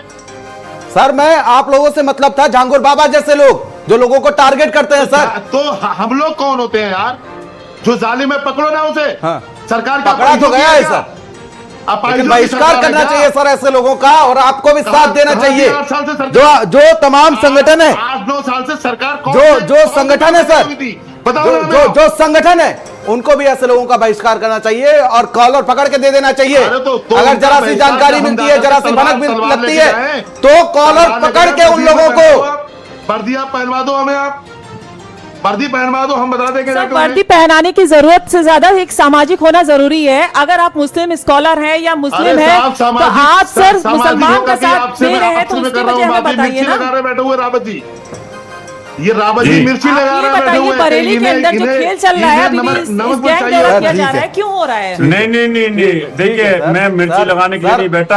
आप यूट्यूब में जाकिर नाइक क्यों भागा? जाकिर नाइक के वीडियो, मुफ्ती सादिक के वीडियो, बहुत सारे मुसलमानों के वीडियो हैं और उसमें सीधा बोला जाता है काफिर जान दिखे उसका कत्ल कर दो। ये 15 साल से धर्म परिवर्तन का जो खेल खेल रहा था पीस टीवी पर, जब सरकार ने शिकंजा कसा तो भाग गया। अभी दिखाइए, अभी पाकिस्तान में बैठा है मुंह छिपा करके, दिखाइए पाकिस्तान में बैठा है मुंह छिपा करके। क्या पाकिस्तान करते रहते हो? पाकिस्तान द्वितीय में हमारी यार, आपके दिमाग में पाकिस्तान। गणेश जी को बकवास कर रहा है, गणेश जी के बारे में। पाकिस्तान आपके दिमाग में रहता है, लेकिन वो जूरियों में है की सरकारों ने कोई एक्शन नहीं लिया, और जब मोदी जी की सरकार आई तो उसके बाद वो भाग गया। अभी अरे पाकिस्तान के मौलाना क्या कर रहे हैं, हमें क्या लेने देना लगा रहा हूँ। हम भारत के मौलाना के जिम्मेदार हैं। अरे मैं तो जाकिर नाइक भारत का नहीं था क्या? सर सुनिए मेरी बात, वो क्यों भागा हुआ है? जाकिर नाइक भाग गया, किसी ने समर्थन किया होगा। आप जाकिर नाइक सर्च कर लो भी यूट्यूब पे, देखो जाकिर नाइक भागा यहाँ से, किसी ने समर्थन किया? जाकिर नाइक कार्रवाई हुई, किसी ने समर्थन किया? अल्लाह ने बोला है, कुरान में बोला है, आसमानी किताब में बोला है। और जिनकी इनकी स्त्रियां हैं, औरतें हैं, वो आपके लिए अल्लाह ने भेजी हैं। मतलब इस तरह की बातें करोगे आप और उसको सपोर्ट करोगे आप? हमें उस गंदे किसी मौलाना ने जाकिर नाइक का समर्थन किया है, उसको सपोर्ट करोगे आप? और फिर उसके साथ में लाखों मुसलमान आप ये झूठ फैला रहे हो। क्यों होते थे? इसी को नमक मिर्च कहते हैं, वो सुन करके आनंद लेते थे। आप ये झूठ फैला रहे हो, क्योंकि आपको इस्लाम और मुसलमानों के खिलाफ बोलने का मौका मिलना चाहिए। ना, बिल्कुल झूठ नहीं फैला रहा मैं, आपको वीडियो दिखा सकता हूँ। और अभी प्रियव्रत जी तो बैठे हुए हैं, 1 मिनट में Zakir Naik video against Hindus, तो 1 मिनट में आ जाएंगे सारे वीडियो निकल करके, और सैकड़ों वीडियो आ जाएंगे निकल करके। इसमें पूरी जिंदगी को प्रमाण की जरूरत क्या है? मैं क्यों झूठ बोलने लगा? वीडियो ऐसा आप दिखा दो जो किसी मौलाना ने ये कहा हो कि जाकिर नाइक पर जो कार्रवाई हुई है उसे भगोड़ा घोषित किया गया है, या जो भी कार्रवाई हुई है उस पर किसी मौलाना ने उसका समर्थन किया हो। बताओ हमें आप, जाकिर नाइक का समर्थन किया हो किसी ने? बताओ हमें आप। ठीक है सर, दिखाओ या फिर आप। ये सारी चीजें ठीक है, लेकिन सर मैंने सैटरडे को भी उस पर डिबेट की थी। आपके मौलाना शहाबुद्दीन रिजवी जी जुड़े थे, सवालों का जवाब नहीं दे पाए और डिबेट छोड़ के भाग गए थे। उसके बाद मैं आपकी तारीफ करता हूं इस मामले को लेकर, ठीक है, मैं तारीफ करता हूं आपकी, लेकिन सर एक सवाल है ना, जितने भी ये धर्मगुरु बने बैठे हैं ना सर, ये जो धर्म के ठेकेदार ठेका लिए हुए बैठे हैं, किसी का भी मुंह नहीं फूटा सर इसको लेकर। ये ठीक बात है, ऐसे लोग गलत कर रहे हैं, कामों पे बैठे हैं। किसी का भी मुंह नहीं फूटा सर कि हाँ छांगुर बाबा जैसे लोगों पर कार्रवाई होनी चाहिए, इनको सिर्फ अपनी राजनीति चमकानी है। और मैं बोल सकता हूँ कुछ? हाँ बोलिए। बरेली के एक बाबा का नाम मैंने लिया था, आपने अभी तक उसके बारे में कुछ नहीं बोला। सर इसमें मैं कुछ बोलना चाहूंगी। आपने जिनका नाम लिया था के शंकराधार चार्या जी हैं, इन्होंने जब भी कोई धर्म परिवर्तन की अगर बात हुई, पहली चीज तो वो धर्म परिवर्तन इस तरह से हुआ ही नहीं है, और दूसरी चीज है जिसका उन्होंने जो भी घर वापसी उन्होंने करी है, तो उन्होंने किसी का फेस कवर नहीं बोल रही है, बताइए। एक मिनट सुन लीजिए, हमारी बात तो पहले पूरी होने दीजिए सर, हमारी बात तो पूरी होने दीजिए। उन्होंने कराया तो बाकायदा जिसने शादी करी, जो महिला ने शादी करी, जिस लड़की ने शादी करी, उसने स्वयं से कहा कि मैंने अपनी इच्छा से शादी करी है। कोई जोर दबाव नहीं दिया गया उस पे, उसका कोई ब्रेन वॉश नहीं किया गया है सर, उसका कोई ब्रेन वॉश नहीं हुआ है। बताइए, हमारे शहर में ऐसी वो लड़कियां हैं जिन्हें उस बाबा ने बर्बाद कर दिया है, और पुलिस ने रिपोर्ट नहीं लिखी है। क्या बात कर रही हो आप? तो आप बताए ना, आप के शंकराचार्य जी के बारे में अगर कह रहे हैं तो सर उसमें ये भी तो है, उनका वीडियो मैंने भी देखा हुआ है। बहुत कबीला बाबा है वो, देश को तो सर इस पे आप आवाज उठाए ना, निशाना बना रहा है, आप उठाए ना सर। हम लोग आपके साथ में हैं, हम तो कहते हैं कि साथ में हैं।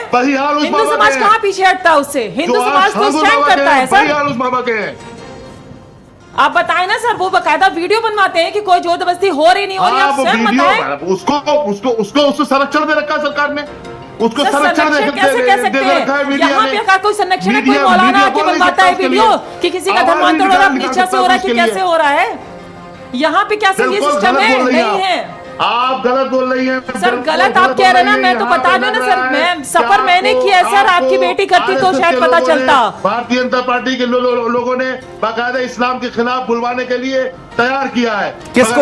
उस बाबा का नहीं, पॉलिटिक्स नहीं सर, नहीं पॉलिटिक्स नहीं होगी आज सिर्फ पीड़ता की बात होगी सर, आज सोशल डिबेट है सर। सफर मैंने किया है सर, आपकी बेटी ने नहीं किया, आपकी बहन ने नहीं किया। ये मुद्दा पॉलिटिकल नहीं है सर, मुझे बिठाना होता मैं समाजवादी पार्टी कांग्रेस और सबके प्रवक्ता बिठा देता सर। हमारे साथ हो तो घर वापसी है वो सर। आप अगर मुझसे मिलना चाहे, मैं आपसे मिलने को तैयार हूँ, आप सबूत चाहे मैं आपको सबूत दिखाने को तैयार हूँ, लेकिन सर आप गलत बोल रहे हैं।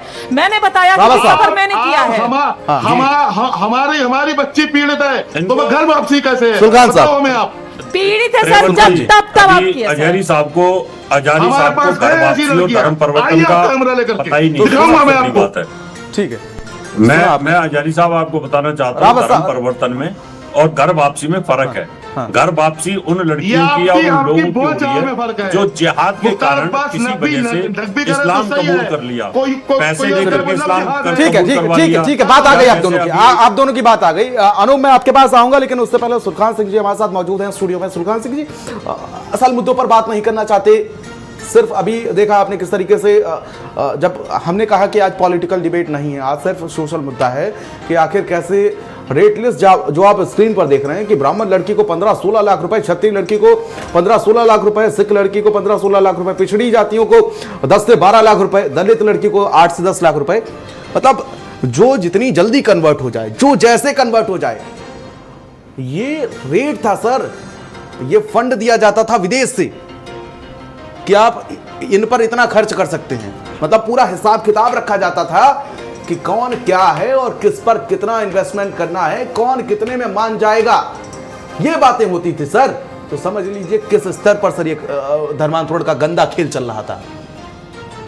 हाँ, लेकिन ये पैसा अगर रेट लिस्ट तय थी तो किसी लड़की को तो मिला नहीं अभी तक ये पैसा, आपने बताया खुद ही। सर ये तो इन्वेस्ट किया जाता था ना सर, तो कहाँ इन्वेस्ट किया गया? ये सब बात एक्चुअली ये सब पुलिस को करना चाहिए। नहीं, हमको देखिए, हमको कॉन्फिडेंशन न कराइए, हमको देखिए, हम अब अधिकारी रहेंगे हम जो है, ये पुलिस को स्पष्ट करना चाहिए इन चीज़ों को सब।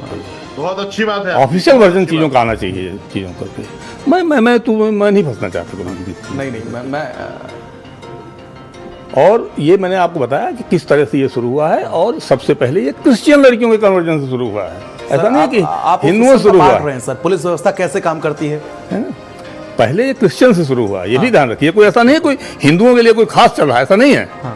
ये शुरुआत ही इसकी 2009 में क्रिश्चियन लड़कियों के उससे हुई है, और उससे भी पहले यूरोप ने ये बात उठाई थी, यूरोप में कैथोलिक चर्च ने उठाई थी बात जो है ये।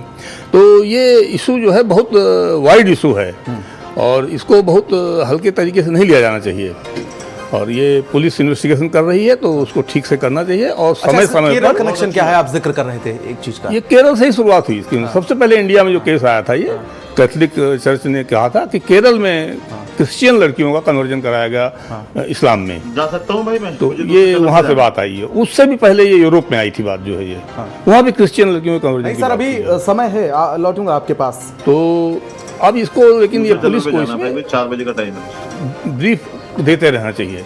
और जैसे इन महोदय ने बताया भी कि ये थाने में भी इन्होंने दिया था, पुलिस को देखना चाहिए कि थाने में रिपोर्ट क्यों दर्ज की गई तुरंत। ठीक है सर, कई साल पहले उन्होंने रिपोर्ट दी थी, तो वो थाने क्यों दबा के बैठ गए इसको?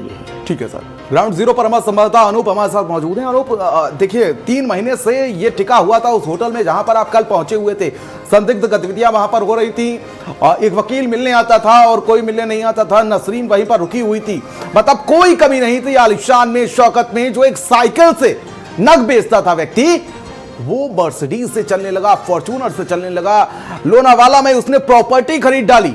तो समझ सकते हैं कि इसका विदेशी कनेक्शन कितना तेज होगा।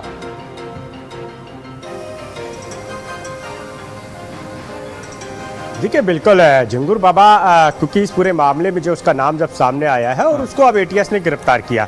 16 अप्रैल को जो है ये जो होटल है स्टार रूम्स, वहाँ पर जो है बाकायदा जो रजिस्टर है उसमें झिंगुर बाबा और जो नीतू नसरीन है इसकी एंट्री दर्ज है। यानी 16 अप्रैल से ये लगातार जो है लखनऊ में सेक्टर 7 विकास नगर इलाके में जो स्टार रूम्स होटल है, वहाँ पे 102 नंबर 104 नंबर रूम लिए हुए यहाँ पे रह रहे थे। तमाम लोग जो है यहाँ पे इनसे मिलने भी जाते थे, जिसमें वकील की जो है भूमिका वो सामने आ रही कि वकील भी जो है इनसे मुलाकात कर रहा था। अब एटीएस को की इनको गिरफ्तार कर चुकी है और इनसे पूछताछ कर रही है। एजेंसियां खुद ये जानने की कोशिश कर रही हैं कि आखिर झिंगुर बाबा से जुड़ा ये जो पूरा सिंडिकेट है इसकी सच्चाई क्या है, कितने लोग इसमें जो है इसका शिकार हुए हैं, कहां से कौन से विदेशी जो है जो कंट्री है जहां से ये, क्योंकि 40 ऐसे नाम सामने आए हैं, अकाउंट ऐसे सामने आए हैं जहां पे 100 करोड़ से अधिक की रकम का खुलासा हुआ है। तो लगातार जो कड़ियां हैं वो जोड़ करके एटीएस की टीमें काम कर रही हैं और इसमें जो लोग शामिल हैं उन तक पहुंचने की कोशिश की जा रही है। लेकिन सवाल बड़ा यही है कि महज प्रधान था ये और इसके पास कोई ऐसी मतलब संपत्तियां भी नहीं थी, लेकिन अचानक से पिछले कुछ ही सालों में ये अकूत संपत्ति का मालिक हो गया। लग्जरी गाड़ियों से ये जो है चलने लगा, बड़ी बड़ी कोठी जो है इसने बना ली। इसके अलावा जो इसके जो नेटवर्क था, इसका जो संपर्क था, और जिस तरह से ये सामने आया कि तमाम विदेशी कंट्री जो है वहां से पैसा फंडिंग कराई जा रही थी और अवैध धर्मांतरण में जिसका इस्तेमाल किया जा रहा था, ये आरोप है।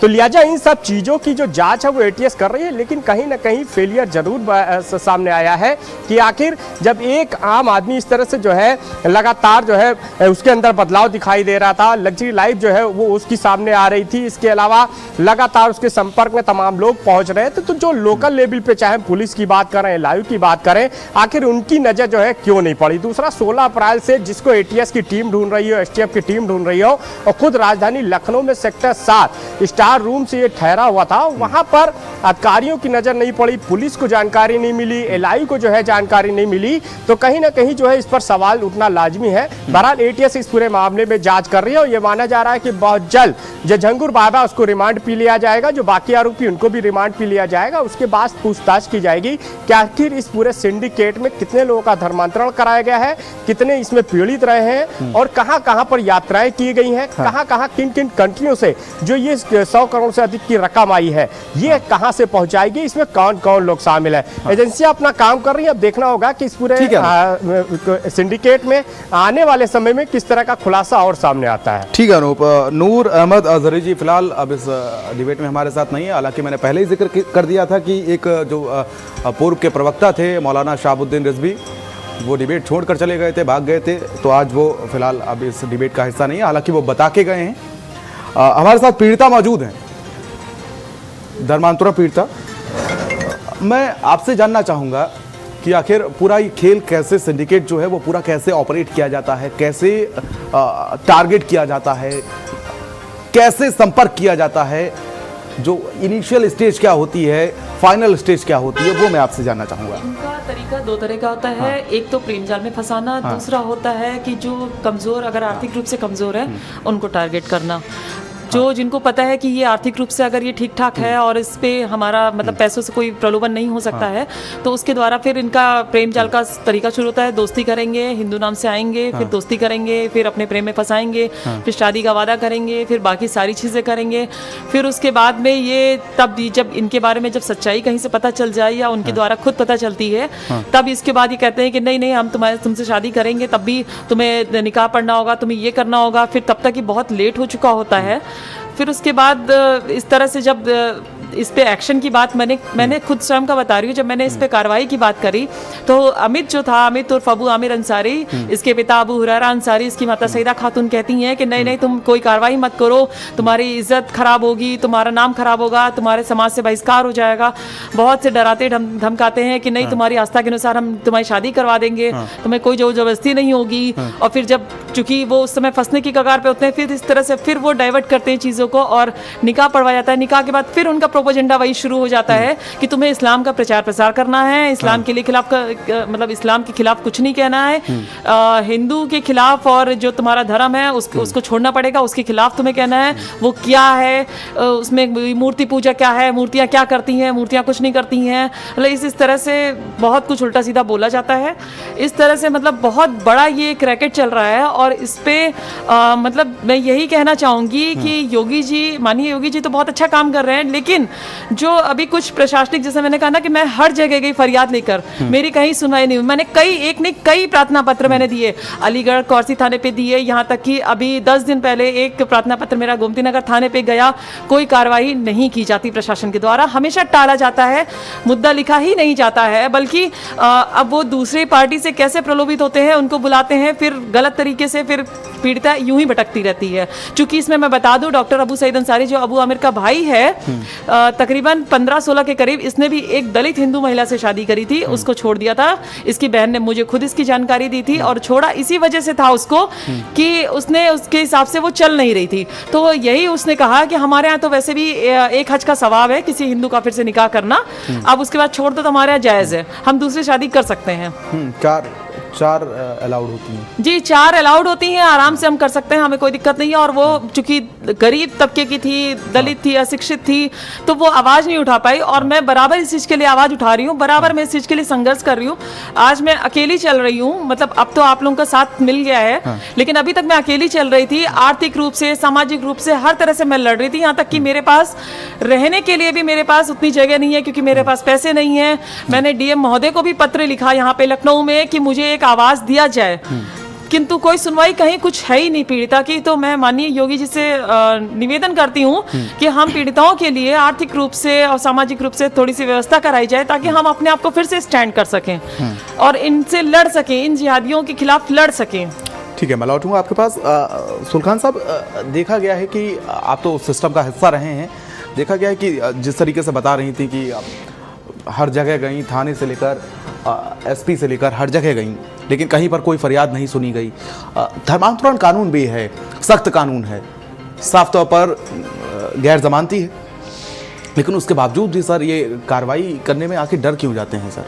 ये डर नहीं जाते हैं, ये लापरवाही है। पुलिस का एक तरीका बन गया है केस को दबा के रखना। तो इसलिए इसमें जांच कराई जानी चाहिए, और जो थानाध्यक्ष हैं उनके सुपीरियर अफसर जो हैं उनके खिलाफ अब भी सख्त कार्रवाई की जानी चाहिए। जहाँ जहाँ दरखास्त दिया इन्होंने उन सभी खिलाफ कार्रवाई होनी चाहिए। मैं एक चीज और कहना चाहूंगी, ये एक आदत बन गई है पुलिस में, ये बड़ी खराब परंपरा बन गई। जी मैं एक चीज़ ये कहना चाहूँगी, अभी 1 महीना तकरीबन हो गया है, मैं हेडक्वार्टर गई थी एडीजी लॉ एंड ऑर्डर साहब से मिलने के लिए, अमिताभ एसजी से मैं मिलने के लिए गई थी, क्योंकि इसमें मेरा 164 का बयान होना बाकी है। 164 के बयान के लिए मैंने उनसे दरखास्त करी थी कि मेरा इसमें बयान कराया जाए। अभी तक पूरा 1 महीना बीत चुका है। मैं ATS IG साहब से भी मिल के आई थी, आश्वासन दिया गया। अभी तक सोचिए 1 महीना पूरा बीत चुका है, अभी तक मेरा बयान भी नहीं कराया गया है, कराया ही नहीं जा रहा है। क्या रीज़न है ये तो भाई सीनियर अधिकारी ही जाने, मैं नहीं बता सकती, लेकिन 1 महीने से ज़्यादा हो रहा है, मेरा बयान अभी तक नहीं हुआ। और आप स्वयं देखें कि इस FIR को दर्ज हुए 8 नवंबर या 9 नवंबर की तकरीबन ये FIR दर्ज हुई थी। नवंबर से लेके अभी तक इसमें क्या कार्रवाई हुई? कुछ नहीं हुई, सिर्फ 4 की गिरफ्तारी हुई, जबकि नामजद इसमें 9 लोग हैं, लेकिन अभी तक गिरफ्तारी नहीं की गई, बाकी सबकी सिर्फ 4 की हुई। और मैं जिन्होंने मुझे पीड़ित किया है, मैं बार बार उनका जिक्र कर रही हूँ, उनका नाम ले रही हूँ, अभी तक उन पे भी कार्रवाई नहीं की जा रही है। लेकिन सर देखिए, ये एक, मैं तो आपकी सूचना के अनुसार मुझे लग रहा था कि केस परसों दर्ज हुआ है, लेकिन अभी पता लग रहा है कि नवंबर पिछले साल का केस है। नहीं सर, ये काफी लंबे समय से ये पूरा धंधा चल रहा था सर, ये बहुत ही, और ये 3 महीने से तो फरार चल रहा था। बहुत गंभीर मामला है, इसको बहुत सीरियस टॉप लेवल पे लेना चाहिए इसको। 3 महीने से फरार चल रहा है सर। लखनऊ में रुका हुआ था एक नासरीन नाम की लड़की के साथ। नीतू नसरीन जी, जानती हैं आप उसे? जी मैं उससे मिली हूँ वर्ष 2019 में। अबू आमिर की बहन उम्मे रकीबा द्वारा मेरी उसकी मुलाकात हुई थी, वो उसकी दोस्त है। तभी मैं कह रही हूँ कि इसमें तो अभी तक कोई कार्रवाई उस तरह से, अभी सिर्फ सरगना गिरफ्तार हुआ है, लेकिन उसके सक्रिय सदस्य के ऊपर कोई कार्रवाई की ही नहीं गई है और ना की जा रही है। नासरीन का पूरा ये सिंडिकेट में पूरा उसका रोल क्या रहता था? वो वहाँ की थी, दुबई में वो रहती थी। दुबई में वो और उसका पति जो नवीन है वो वहाँ रहता था। फिर उसके बाद ये लोग मुंबई में छांगुर बाबा से इन लोगों ने मुलाकात करी। उसके बाद में उनका वहां से खेल शुरू हुआ। फिर वो आके चांद औलिया दरगाह है, वहां का वो बाबा बना। वहां पे उसने वहां से अपना ये खेल पूरी तरह से मतलब करना शुरू कर दिया। पहले वो इधर उधर से करता था, मतलब ये धर्मांतरण का खेल अगर मैं कहें, जो अबू हुरैरा अंसारी है, इनका आज से नहीं, इनका 40 वर्षों से चल रहा है। अगर इनका रिकॉर्ड अगर देखा जाएगा तो इनका रिकॉर्ड भी निकलेगा, जिसका भी मैंने सबूत दिया हुआ है। लेकिन बस यही है कि प्रशासन जिस तरह से लापरवाही कर रहा है, लापरवाही कह सकते हैं आप, खुद सोचिए मैं कितनी बार दौड़ दौड़ के कहां नहीं गई, फरियाद करी, लेकिन कोई सुनवाई नहीं हुई। और अभी भी मैंने कहा कि मैं 1 महीने से ज्यादा हो चुका है कि मैंने कहा था कि 164 का मेरा बयान कराया जाए, लेकिन मेरा अभी तक बयान तक नहीं हुआ है, जबकि साक्ष्य के रूप में सबसे पहला नाम मेरा है। आप अगर FIR में देखेंगे, उसके बावजूद कुछ नहीं हो रहा, कोई कार्रवाई उस तरह से नहीं हो रही। सिर्फ सरगना को गिरफ्तार किया गया क्योंकि हिंदू विश्व रक्षा परिषद ने इस पे आवाज उठाई, तो सिर्फ सरगना को गिरफ्तार किया गया है। लेकिन जो सक्रिय सदस्य हैं, उसके बाद ये FIR दर्ज होने के बाद 2 धर्मांतरण और हुए हैं जिनपे मुकदमा पंजीकृत भी है, लेकिन ATS को उसकी जानकारी ही नहीं है। तो ये प्रशासन की लापरवाही तो सर कह सकते हैं। बिल्कुल। और ये बड़ा अच्छा, नासरीन से आपका संपर्क हुआ तो क्या लगा आपको कि ये कौन महिला है, कैसे क्या? पहले तो मैं उसे पहचान ही नहीं पाई, मुझे लगा कि वो मुस्लिम महिला है। लेकिन जब इस उम्मे रकीबा के द्वारा मुझे उससे मिलवाया गया तो ये बताया गया क्या कि ये नीतू थी पहले, और इसने अपना धर्म परिवर्तन कर लिया है, ये अब नसरीन बन चुकी है और ये खुशहाल जिंदगी जी रही है। और इसकी एक बेटी भी है जो नाबालिग है। तो कहा कि अब ये लोग बहुत खुशहाल हैं। और नीतू बाबा के, जो छांगुर बाबा के थे, बहुत करीब में थी। मतलब मैं वो शब्द का इस्तेमाल नहीं करना चाहती, वो इतना करीब थी बाबा के। और वहाँ पे जब मेरी मुलाकात हुई तो वहाँ पे 25-30 महिलाएं ही थी, लड़कियां, औरतें सब थीं, जो अपना दुआ हुआ कराना ये सब। और वहाँ पे लुबान उबान से चल रहा था, छोटा सा कमरा था, उसी में सब थे। क्योंकि आज जितना बड़ा साम्राज्य बाबा का दिख रहा है तो वो उस समय मतलब इतना ज्यादा नहीं था। 2019 में जब मैं गई थी तो इतना ज्यादा नहीं बना हुआ था, वो पुराने तरीके से ही बना हुआ था। सवाल मेरा ये भी है कि आप जब संपर्क में आई उस लड़के के साथ तो कैसे वो आपको प्रलोभन देता था? दरअसल वो अपने आप को इतना अच्छा शो करेगा, अपना इतना अच्छा बर्ताव करेगा आपके साथ कि आपकी सारी ज़रूरतें के मतलब कहीं आपको आना है जाना है या कोई भी चीज़ हो, आपके साथ बहुत अच्छे से बिहेव करेगा ताकि आप उसके विश्वास में आ जाएं। जब अपने विश्वास में ले लेते हैं पूरी तरह से आपको, जैसे आप केरला स्टोरी का मैं एग्जाम्पल दे सकती हूँ, वो एग्जाम्पल मेरा है। सेम वही जो केरला स्टोरी की है, सेम वही सिचुएशन होती है। आपका इस तरह से वो ब्रेन वॉश करेंगे कि आप समझ ही नहीं सकते हैं, चाहे वो लड़की हो या वो लड़का हो, वो ब्रेन वॉश हो ही जाता है।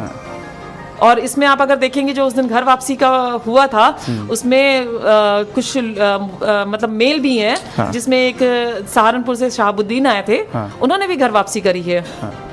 तो आपने भी अब धर्म वापसी कर ली है? नहीं, मैं तो चूंकि सर देखिए, मैं इस्लाम में जिस धोखे से मुझे लाया गया था तो मैं उस धोखे का शिकार जरूर हुई, लेकिन मैं सनातनी हूँ तो मैं सनातनी ही प्रिटेंड करूंगी सर, मैं उसी को ही फॉलो करूंगी। मेरे साथ तो एक छल, एक धोखा किया गया, लेकिन आपको तो बरगलाया गया ना, आपको तो बहकाया गया। वही मैंने कहा, मेरे साथ धोखा किया गया है, मेरे साथ बहुत धोखा किया गया है। कभी अंदर से ऐसी आस्था उभरी क्या कुरान के प्रति, इस्लाम के प्रति? नहीं, आस्था नहीं उमड़ी, उन्होंने बहुत कोशिश करी। लेकिन हाँ, जब उन्होंने कहा कि ये इस तरह से होता है, इसमें ये लिखा उसमें, तो मैंने थोड़ा सा जानने की कोशिश करी।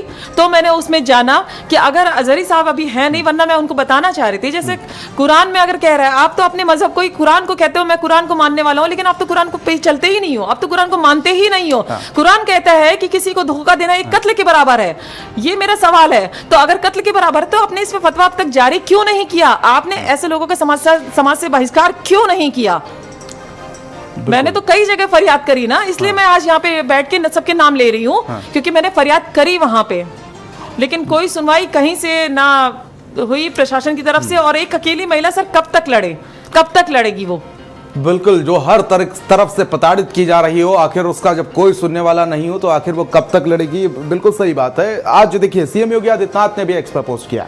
एक्सप्रेस पोस्ट करते हुए उन्होंने साफ तौर पर कहा है कि जो भी हमारी सरकार बहन बेटियों की गरिमा और सुरक्षा के प्रति पूर्ण रूप से प्रतिबद्ध है। और प्रारंभिक जांच में सामने आया कि आरोपी जलालुद्दीन की गतिविधियां समाज विरोधी ही नहीं बल्कि राष्ट्र विरोधी भी रही हैं। मतलब साफ तौर पर उनका जिक्र यह था कि जिस तरीके से विदेशों से फंडिंग की जाती थी यहां पर लोगों को बरगलाने के लिए, बहलाने के लिए, फुसलाने के लिए, उत्तर प्रदेश सरकार कानून व्यवस्था को लेकर किसी प्रकार की ढिलाई नहीं बरतेगी। आरोपी और उसके गिरोह से जुड़े सभी आरोपियों की संपत्तियां जब्त की जाएंगी और उन पर सख्त कानूनी कार्रवाई की जाएगी। राज्य में शांति, सौहार्द और महिलाओं की सुरक्षा को भंग करने वालों के लिए कोई स्थान नहीं है। उन्हें कानून के अनुसार ऐसी सजा दी जाएगी जो समाज के लिए एक उदाहरण बने। तो देखिए, सीएम योगी आदित्यनाथ ने साफ तौर पर यह संदेश दिया है। आज जिस एक तरफ जहां पर बुलडोजर की कार्रवाई, वो आलिशान महल जहां पर काला धंधा चल रहा था, गोरख धंधा चल रहा था, वो ध्वस्त कर दिया गया है, मिट्टी में मिला दिया गया है। तो दूसरी तरफ आपको बता दें कि सीएम योगी आदित्यनाथ के साफ निर्देश हैं। अनूप हमारे संवाददाता हमारे साथ जुड़े हुए हैं। अनूप, योगी सरकार के साफ संदेश हैं, लेकिन कुछ ऐसे हॉटस्पॉट लगातार बने हुए हैं जो पास नहीं आ रहे हैं अनूप। और अभी तक अगर बात की जाए तो एटीएस में क्या क्या खुलासे हुए हैं, अभी तक क्या अपडेट आपके पास है अनूप?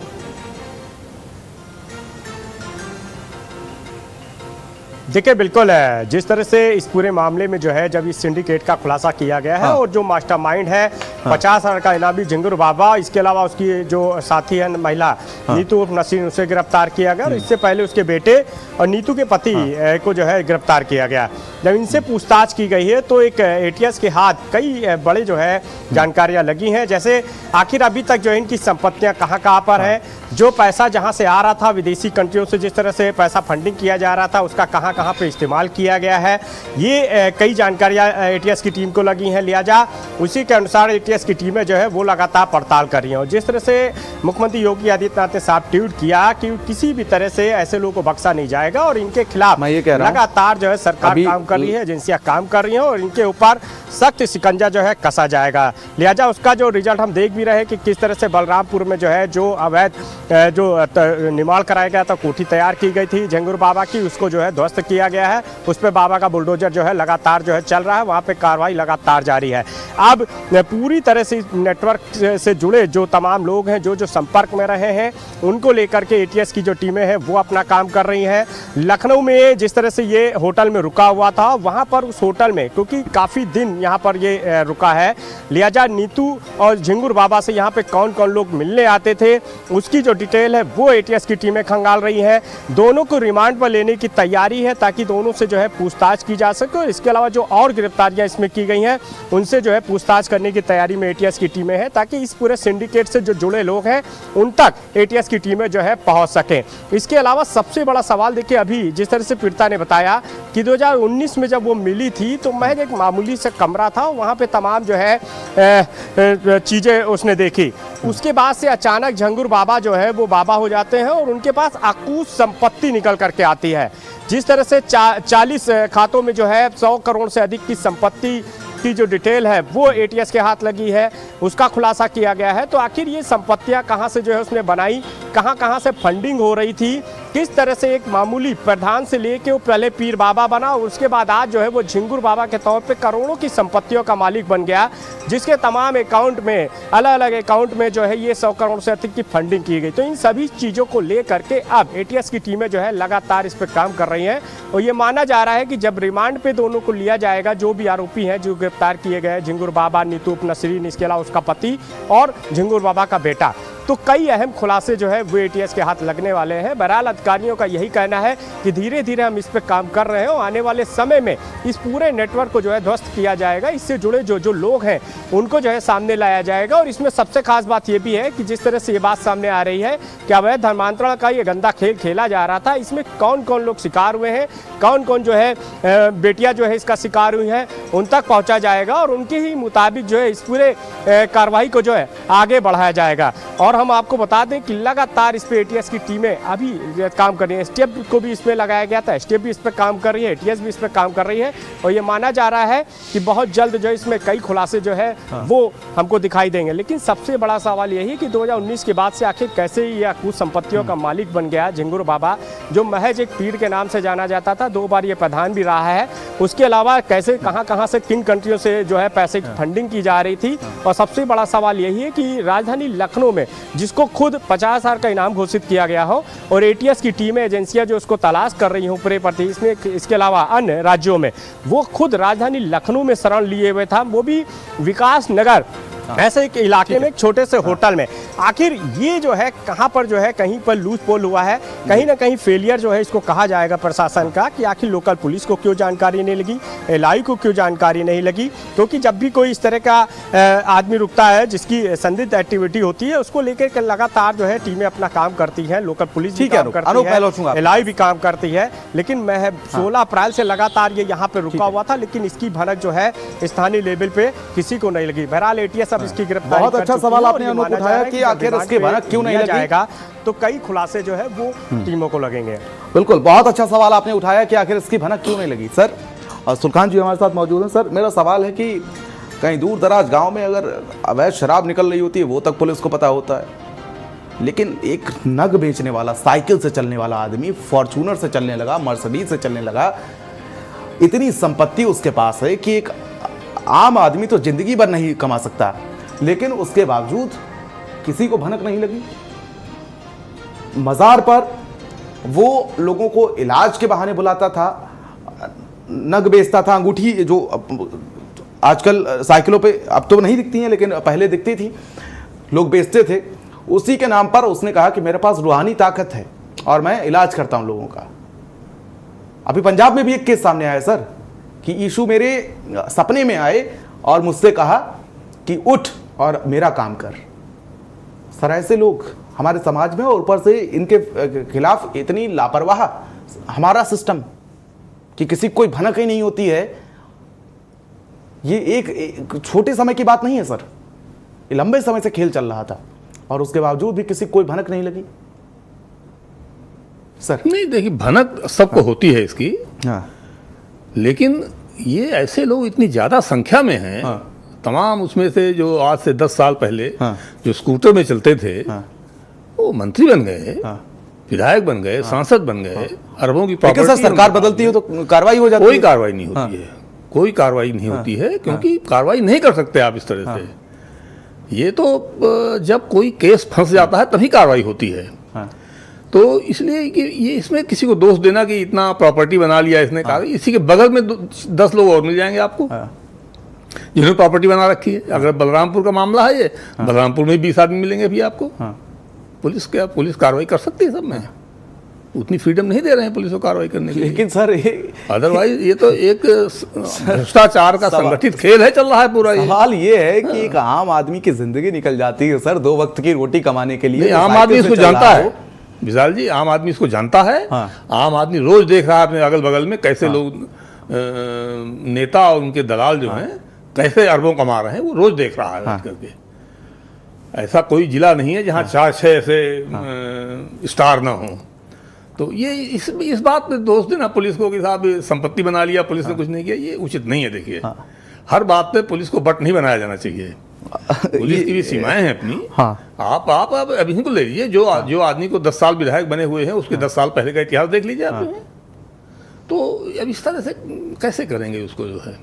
तो इस केस पे अगर करें तो मुझे लगता है कि एटीएस ठीक काम कर रही है और मुझे इनकी काबिलियत पे कोई पूरा भरोसा है। नहीं सर, भरोसा तो है। ये केस खुलेगा और लेकिन इसको मैं जरूर कहूँगा, जैसे अभी मैं थोड़ी देर पहले मैंने कहा था कि इसमें पुलिस को ये जरूर देखना चाहिए कि जितने लोगों ने शिकायतें की हैं इससे पहले किसी स्तर पे, उन पे क्यों एफआईआर दर्ज नहीं हुई, क्यों कार्रवाई नहीं हुई, ये जरूर देखा जाना चाहिए ताकि भविष्य में ऐसा ना हो कभी। बिल्कुल।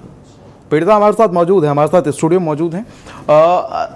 बात की जाए और समझने की कोशिश की जाए तो आप क्या संदेश देना चाहेंगे ऐसी लड़कियों को, ऐसे लोगों को कि आखिर जो आपके साथ हुआ वो उनके साथ ना हो? दरअसल मैं माननीय योगी आदित्यनाथ जी से सबसे पहले तो रिक्वेस्ट करूंगी, जो केरला मूवी है द केरला स्टोरी, सेम यही प्रोपेगेंडा अपनाया जाता है, इसको तो फ्री कर दिया जाए सारे थिएटर्स में। और ये सभी को देखनी भी चाहिए कि किस तरह से ब्रेन वॉश किया जाता है, किस तरह से आपको डाइवर्ट किया जाता है, किस तरह से आप उस जाल में फंसने से आप बच सकते हैं, जो कि मैंने देखा। तो सेम स्टोरी मेरी भी रही है, इस वजह से मैं कह सकती हूँ। और मतलब इस पे अपने परिवार से ज़्यादा जुड़ें और अपने समाज से जुड़ें। अगर आप अपने समाज से कटेंगे, अपने परिवार से कटेंगे, तो सर आपके साथ घटनाएं काफी हद तक, इतनी हद तक होती है कि आपकी जान भी जा सकती है। क्योंकि मेरे ऊपर भी अटैक कई बार हुए हैं। आप सबकी किसने करवाए हैं? मतलब उम्मे रकीबा और अबू हुरैरा द्वारा इतनी और सईदा खातून द्वारा इतनी मेरे साथ मारपीट की गई थी कि शायद मेरी जान जा सकती थी उस समय, बहुत ज्यादा। और उसकी एफआईआर लॉन्च है, लेकिन मैंने कहा ना कि एफआईआर लॉन्च होती है अलीगढ़ में। कौन से थाने में? क्वारसी थाने में। क्वारसी थाने में जी। लेकिन उसके बावजूद बस ये है कि प्रशासन की लापरवाही कह सकते हैं या प्रलोभित कह सकते हैं, क्या कोई खास कार्रवाई होती नहीं है। और चूंकि कोर्ट कचहरी में लगता है समय, जैसे मैंने बताया जरी साहब तो है नहीं, तो 2022 में हुआ था ये घटना, मेरे साथ की गई थी। और अभी तक उस पर कोई कार्रवाई कुछ नहीं है। पुलिस अपनी मतलब रिपोर्ट बस लगा के, तो चालान हुआ होगा ना कम से कम? कुछ नहीं हुआ सर, उन लोगों के साथ कुछ हुआ ही तो नहीं है कि क्या कार्रवाई हुई? नहीं, कोई कार्रवाई नहीं हुई। मैं उन्होंने बस रिपोर्ट बना के, उन्होंने रिपोर्ट बना के सिर्फ अपनी न्यायालय में भेज दी। न्यायालय द्वारा, चूंकि सर अब मैंने कहा ना, मैं आर्थिक रूप से भी और मैं अलग भी रह रही हूँ, मेरे लिए बहुत मुश्किल हो रही है सारी चीजें। तो मैं न्यायालय, मैंने जब पता किया था तो वहां से भी पता चला कि उस पर कोई कार्रवाई नहीं हो रही है, वो सिर्फ तारीख पे तारीख ही चल रही है वहां पे, जो कि मैं उसका फॉलोअप नहीं ले पा रही हूँ। अभी जो मुझे सबसे ज्यादा आवश्यकता है, जैसा कि मैं कल डीएम महोदय से मिलकर आई कि मुझे शेल्टर की बहुत आवश्यकता है, मुझे एक घर प्रोवाइड करा दीजिए जो शासन की तरफ से रहता है, जांच करा लीजिए, जांच के बाद मुझे दीजिए। लेकिन सबसे ज्यादा तो मेरे लिए रहने की ही व्यवस्था नहीं हो पा रही है। तो मैं इस हाल में हूं कि मैं बहुत ज्यादा परेशान हूं, लेकिन मैं लड़ाई लड़ना चाहती हूं अपने हक के लिए, अपने न्याय के लिए, और उन महिलाओं के लिए स्टैंड कराना चाहती हूं कि ताकि ये इस चीज को रोका जाए। इस पे योगी आदित्यनाथ जी के द्वारा जो भी है हमारी मदद की जाए और इसको रोका जाए, क्योंकि ये बहुत बड़े पैमाने पे चल रहा है। मैंने अभी बताया कि 1 महीना हो चुका है 164 के बयान के लिए कि मैं कहते कहते मैं थक गई, तब मैंने लिखित रूप में दिया है। सरकार से अब क्या मांगे आपकी? सरकार से मेरी यही मांग है सर कि इसमें उम्र कैद हो सारे लोगों को, और जल्द से जल्द बाकियों की गिरफ्तारी हो जो अभी तक नहीं हुई है। हो सकता है कि सर आज मैं यहाँ पे बैठी हूँ, कल मुझे मार दिया जाए, ये भी मुमकिन है, क्योंकि पहले भी इसके पहले कई लोगों को मारा जा चुका है। अच्छा, मेरा एक सवाल था आपसे कि इसमें कौन कौन लोग शामिल हैं? क्या झांगुर बाबा जो बताया जा रहा है जलालुद्दीन, उसका परिवार भी इसमें शामिल है क्या? हाँ, उसके परिवार के काफ़ी लोग इसमें हैं, जो उसके बेटे हैं, जैसे अभी महबूब है जो गिरफ्तार हो चुका है, उसके अलावा उसके परिवार के सदस्य हैं, उसकी पत्नी है, मतलब उसका परिवार सब एक ही जगह रहता है। उसके लड़कियां भी, उसके दामाद भी, मतलब सब एक जगह रहते हैं, कोई अलग नहीं रहता है। तो उसका परिवार भी इसमें पूरा शामिल है। मोहम्मद अहमद नाम का एक जो है FIR में उसका जिक्र है, वो भी है। यहाँ तक कि न्यायालय से आप अगर FIR के अंदर देखेंगे तो न्यायालय के अंदर एक पेशकार है, वो भी इसमें शामिल है। और इसमें जो हवाला के जरिए से पैसा आता है उसका नाम भी इसमें शामिल है। इसमें कई ऐसे नाम हैं। भारत समाचार की संवेदनाएं फिलहाल आपके साथ हैं, और मैं चाहता हूं कि आपको जल्द से जल्द न्याय मिले, और सरकार से यही गुजारिश है कि पीड़िता का साथ दें और जो भी उचित कार्रवाई हो, और ऐसे झांगुर बाबा जो हैं, झांगुर बाबा जैसे लोगों पर फिलहाल कार्रवाई की जाए, और ऐसे सिंडिकेट का भी पर्दाफाश किया जाए कि आखिर ऐसे कौन लोग हैं जो लोगों को बहला फुसलाकर, बलगराकर उनके साथ धर्मांतरण जैसा गंदा खेल खेलते हैं, उनकी भावनाओं के साथ खेल खेलते हैं, उनको आहत करते हैं, उनके साथ, उनके दिल के साथ, जज्बात के साथ खिलवाड़ करते हैं। फिलहाल उन पर कार्रवाई होना बहुत जरूरी है। ऐसे कई झांगुर बाबा हॉटस्पॉट लेकर बैठे हुए हैं, जो सिर्फ उनका काम वही है कि कोई भी काफिर दिखे और उसको इस्लाम कबूल करवाया जाए। लेकिन सवाल है कि आखिर हिंदू धर्म को ही टारगेट क्यों किया जाता है? आखिर हिंदू लड़कियों को क्यों बहलाया फुसलाया जाता है? ये झांगुर बाबा जैसे लोग जो विदेशों से पैसा लेकर के हिंदुस्तान में राष्ट्र विरोधी गतिविधियों को अंजाम देते हैं, संविधान का उल्लंघन करते हैं, संविधान के साथ खिलवाड़ करते हैं, ऐसे लोगों के खिलाफ कार्रवाई तो बनती है। फिलहाल आप सभी का हमारे साथ इस चर्चा में जुड़ने के लिए बहुत बहुत शुक्रिया। सुलखान जी, आपका भी बहुत बहुत शुक्रिया। हमारे साथ पीड़िता मौजूद थी, उनका भी बहुत बहुत शुक्रिया, और उम्मीद यही है कि आपको जल्द से जल्द न्याय मिले। हमारे साथ इस चर्चा में जुड़ने के लिए बहुत बहुत शुक्रिया, बहुत बहुत धन्यवाद आपका। नमस्कार।